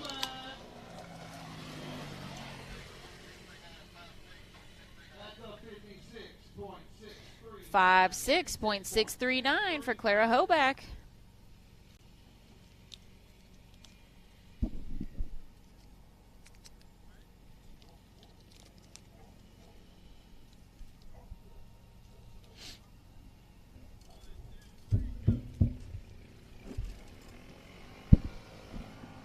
Blake Heckley out on the course now.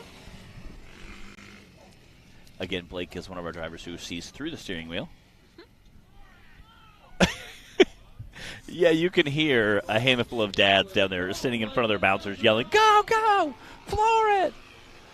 Justin Wills is down there, Jay Storts, Keith Toolman.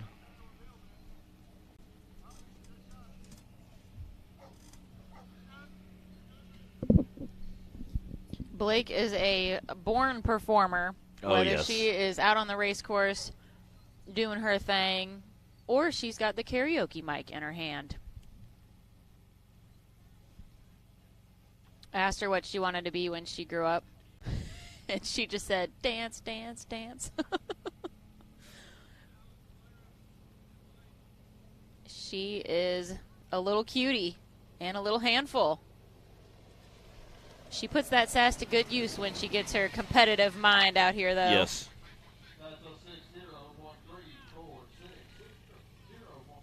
60.346 for Blake.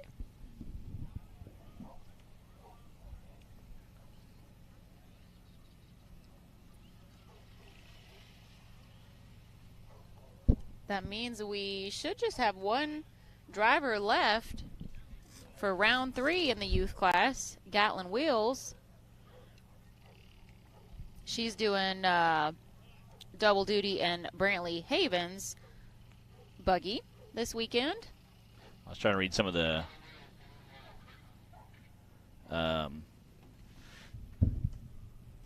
Austin was asking Dan or Timmy if they had a cable to hook to a laptop to do some tuning with.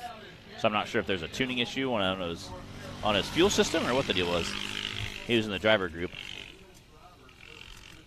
I know there's also a driver group for the dads, for the youth racers as well. They take votes on stuff and give course opinions. It's always, it's always cute. It's important stuff.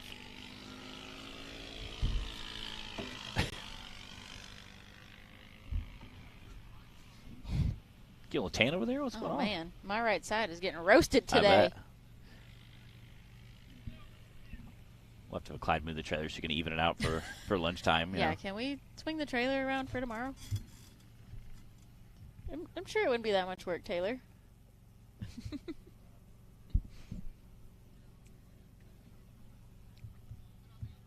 All right, Gatlin Wheels coming into that last straightaway.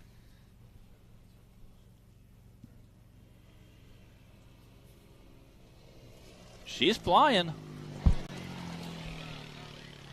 5.8.405 for Gatlin Wheels.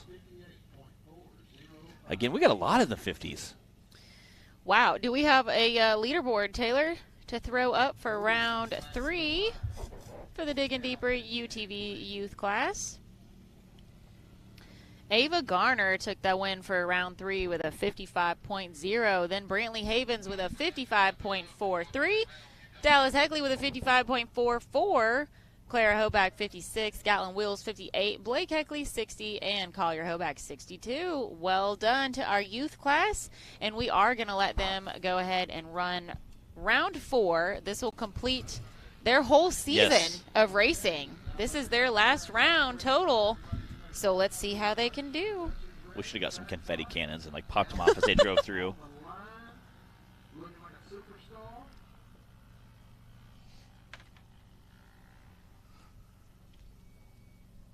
Who do we have here? Is this Dallas? She looks taller. So, yeah, that's Dallas, not Blake. Yeah. Same. She can see over the steering wheel instead of through it. That's how you have to judge them. You're like, Blake sees through the steering wheel. Dallas sees over the steering wheel.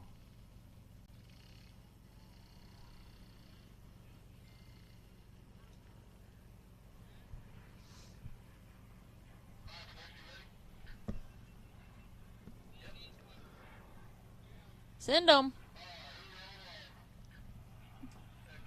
Looking right at her. Yeah.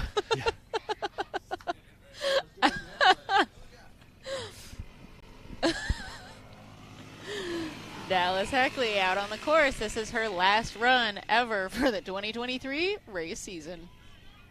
Oh, you can. Jay Story's out there. Go, go, go. I say Justin Wills, Jay. There's a handful of them down there. Keith. Yeah, Keith. I don't know if you guys can hear it through the mics, but they're all Probably definitely not. cheering them on. You can hear them, go, go, go. They're excited.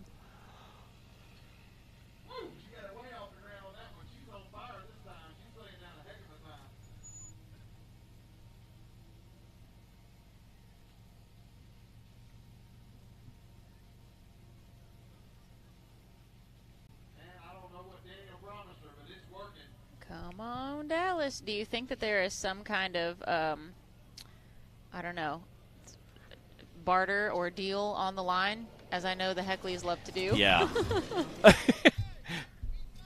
Is she?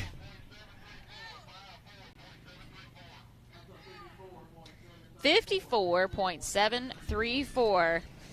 Wow, that is our fastest time so far on this course. Our fastest time just a second ago for round 3 was at 55. I like that she came up next to us and just jammed on the brakes and locked all 4 tires up. She knows what she's doing. She's like, all right, they said stop. You got to stop. I got this. Brakes, check. Yes, check mark. Clara Hoback on the line now. All right, Clara, make it count. And that beautiful pink rig. Your last run for 2023.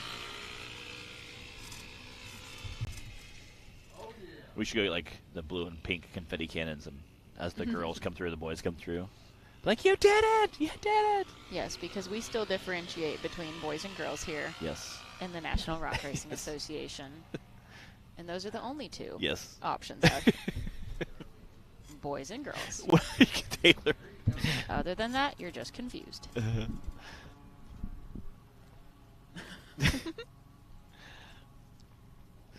Good times, good times. All right, can Clara break that 55-second pace? There was the top 3 all in that 55, and there was a 56, some 58. It was very impressive.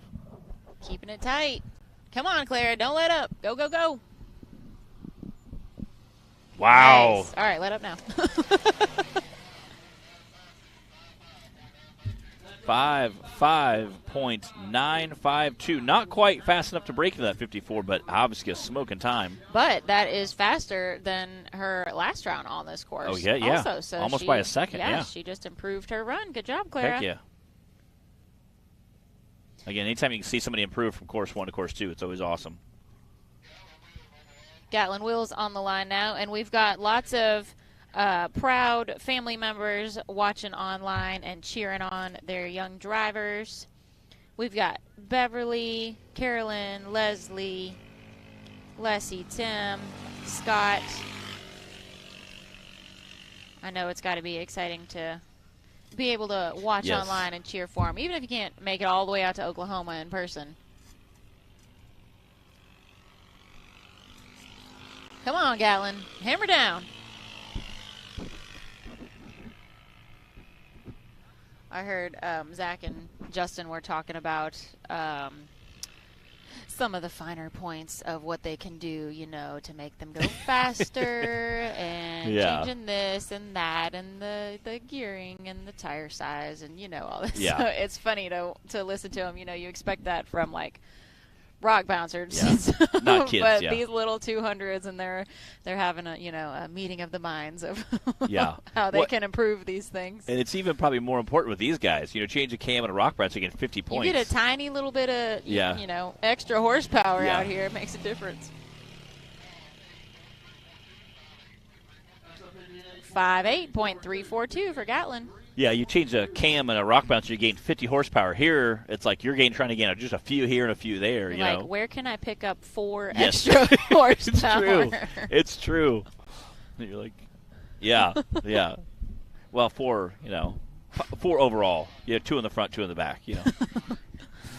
Ava Garner on the line now. Ava did just have our fastest time on round 3. Again, these are also a 2-wheel drive rig as well.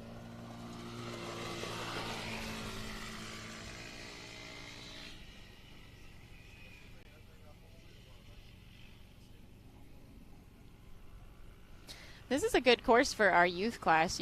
At some of the parks we've gone to this year, we've struggled with some deep mud and trying to have make a good course for them with the area that we had to work with. Because like you said, they are 2-wheel drive.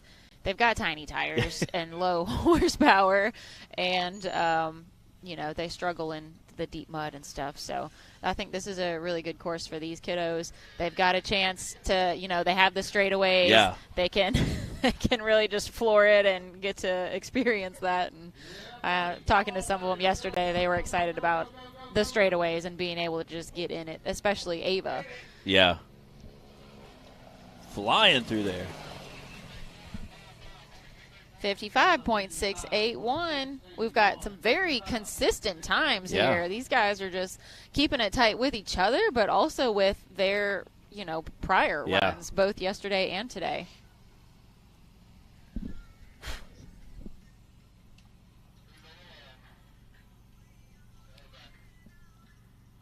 All right, we've got little Collier up here.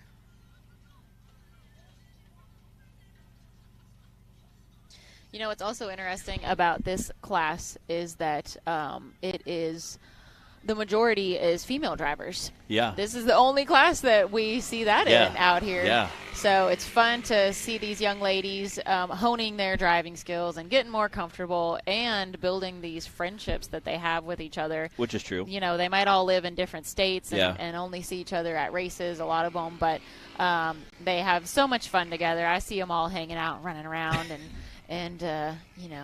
getting into some mischief. Oh, I'm sure. Having fun together. And so building up those friendships plus their seat time and just, getting confident in this sport. That's really fun to see, and I hope that our lady drivers all continue, as they get older to, just stay involved in one way or another. We need a new crop of lady drivers moving on up into our other classes. That's right. Madison can't hold down the fort forever by herself. I think she has the most pinkest, brightest buggy I've ever seen. There is no doubt who it is when she's pulling up to the starting line. Even if it's muddy, you're still like, okay, that's Madison.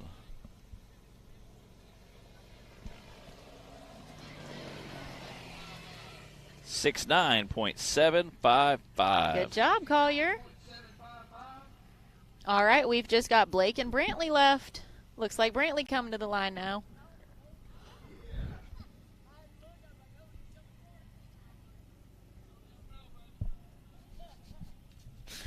Look at him looking through the steering wheel. Yeah. We're watching Collier drive by the trailer. And He's just so little in there. the sun's probably right in his eyes. I was telling some of you guys last night, after Dyersburg 2.5 years ago, I said, I will never not have a helmet without a tinted shield. And I went and bought a new helmet and a new tinted shield, and it is like the best investment I've made.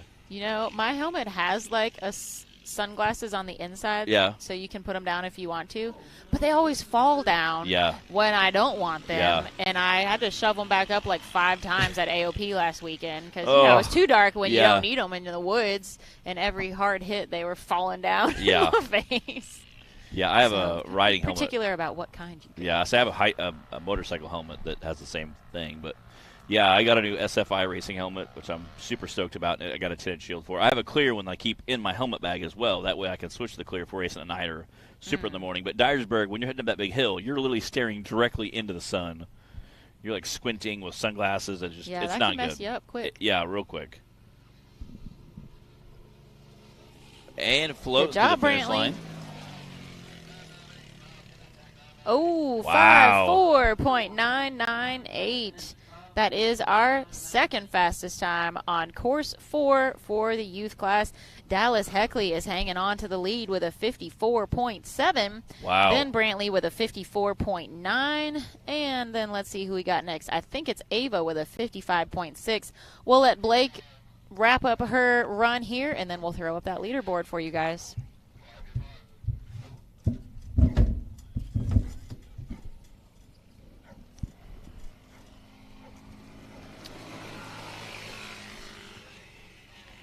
Blake Heckley with her very last run for the 2023 season. Jay's still yelling. Bless her heart.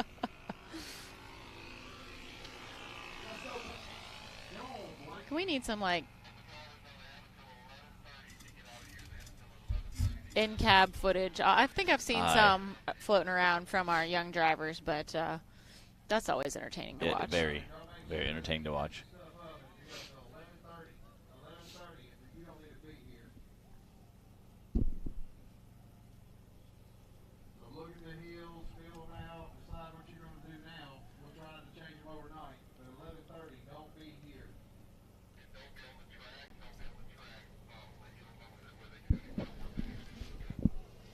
All right, Blake, good job. 57.771 for Blake Heckley. All right, that wraps up our 2023 season for the Diggin' Deeper UTV youth class. There's your leaderboard for round 4. Dallas Heckley, Brantley Havens, Ava Garner, Clara Hoback, Blake Heckley, Gatlin Wills, and Collier Hoback. Well done to all of our young drivers for an excellent season. We've had so much fun watching them as they have just had fun out here and gotten more comfortable and more confident in their buggies. So that's going to be it for those guys, but we've got all of our other classes still tomorrow. We'll have 2 hills for our UTV Cup class and the bouncers, and then we'll finish out 1 hill for the rest of the classes. We will be starting tomorrow. The schedule is 1:30. That is dependent on the short course racing that's going to take place out here before we get started. But we are scheduled to start at 1:30 Central Time tomorrow, and we'll have plenty of racing. So I hope you guys will be able to join us for some or all of that. And thank you for watching today. I hope you guys enjoyed it just like we did. We'll see you guys tomorrow.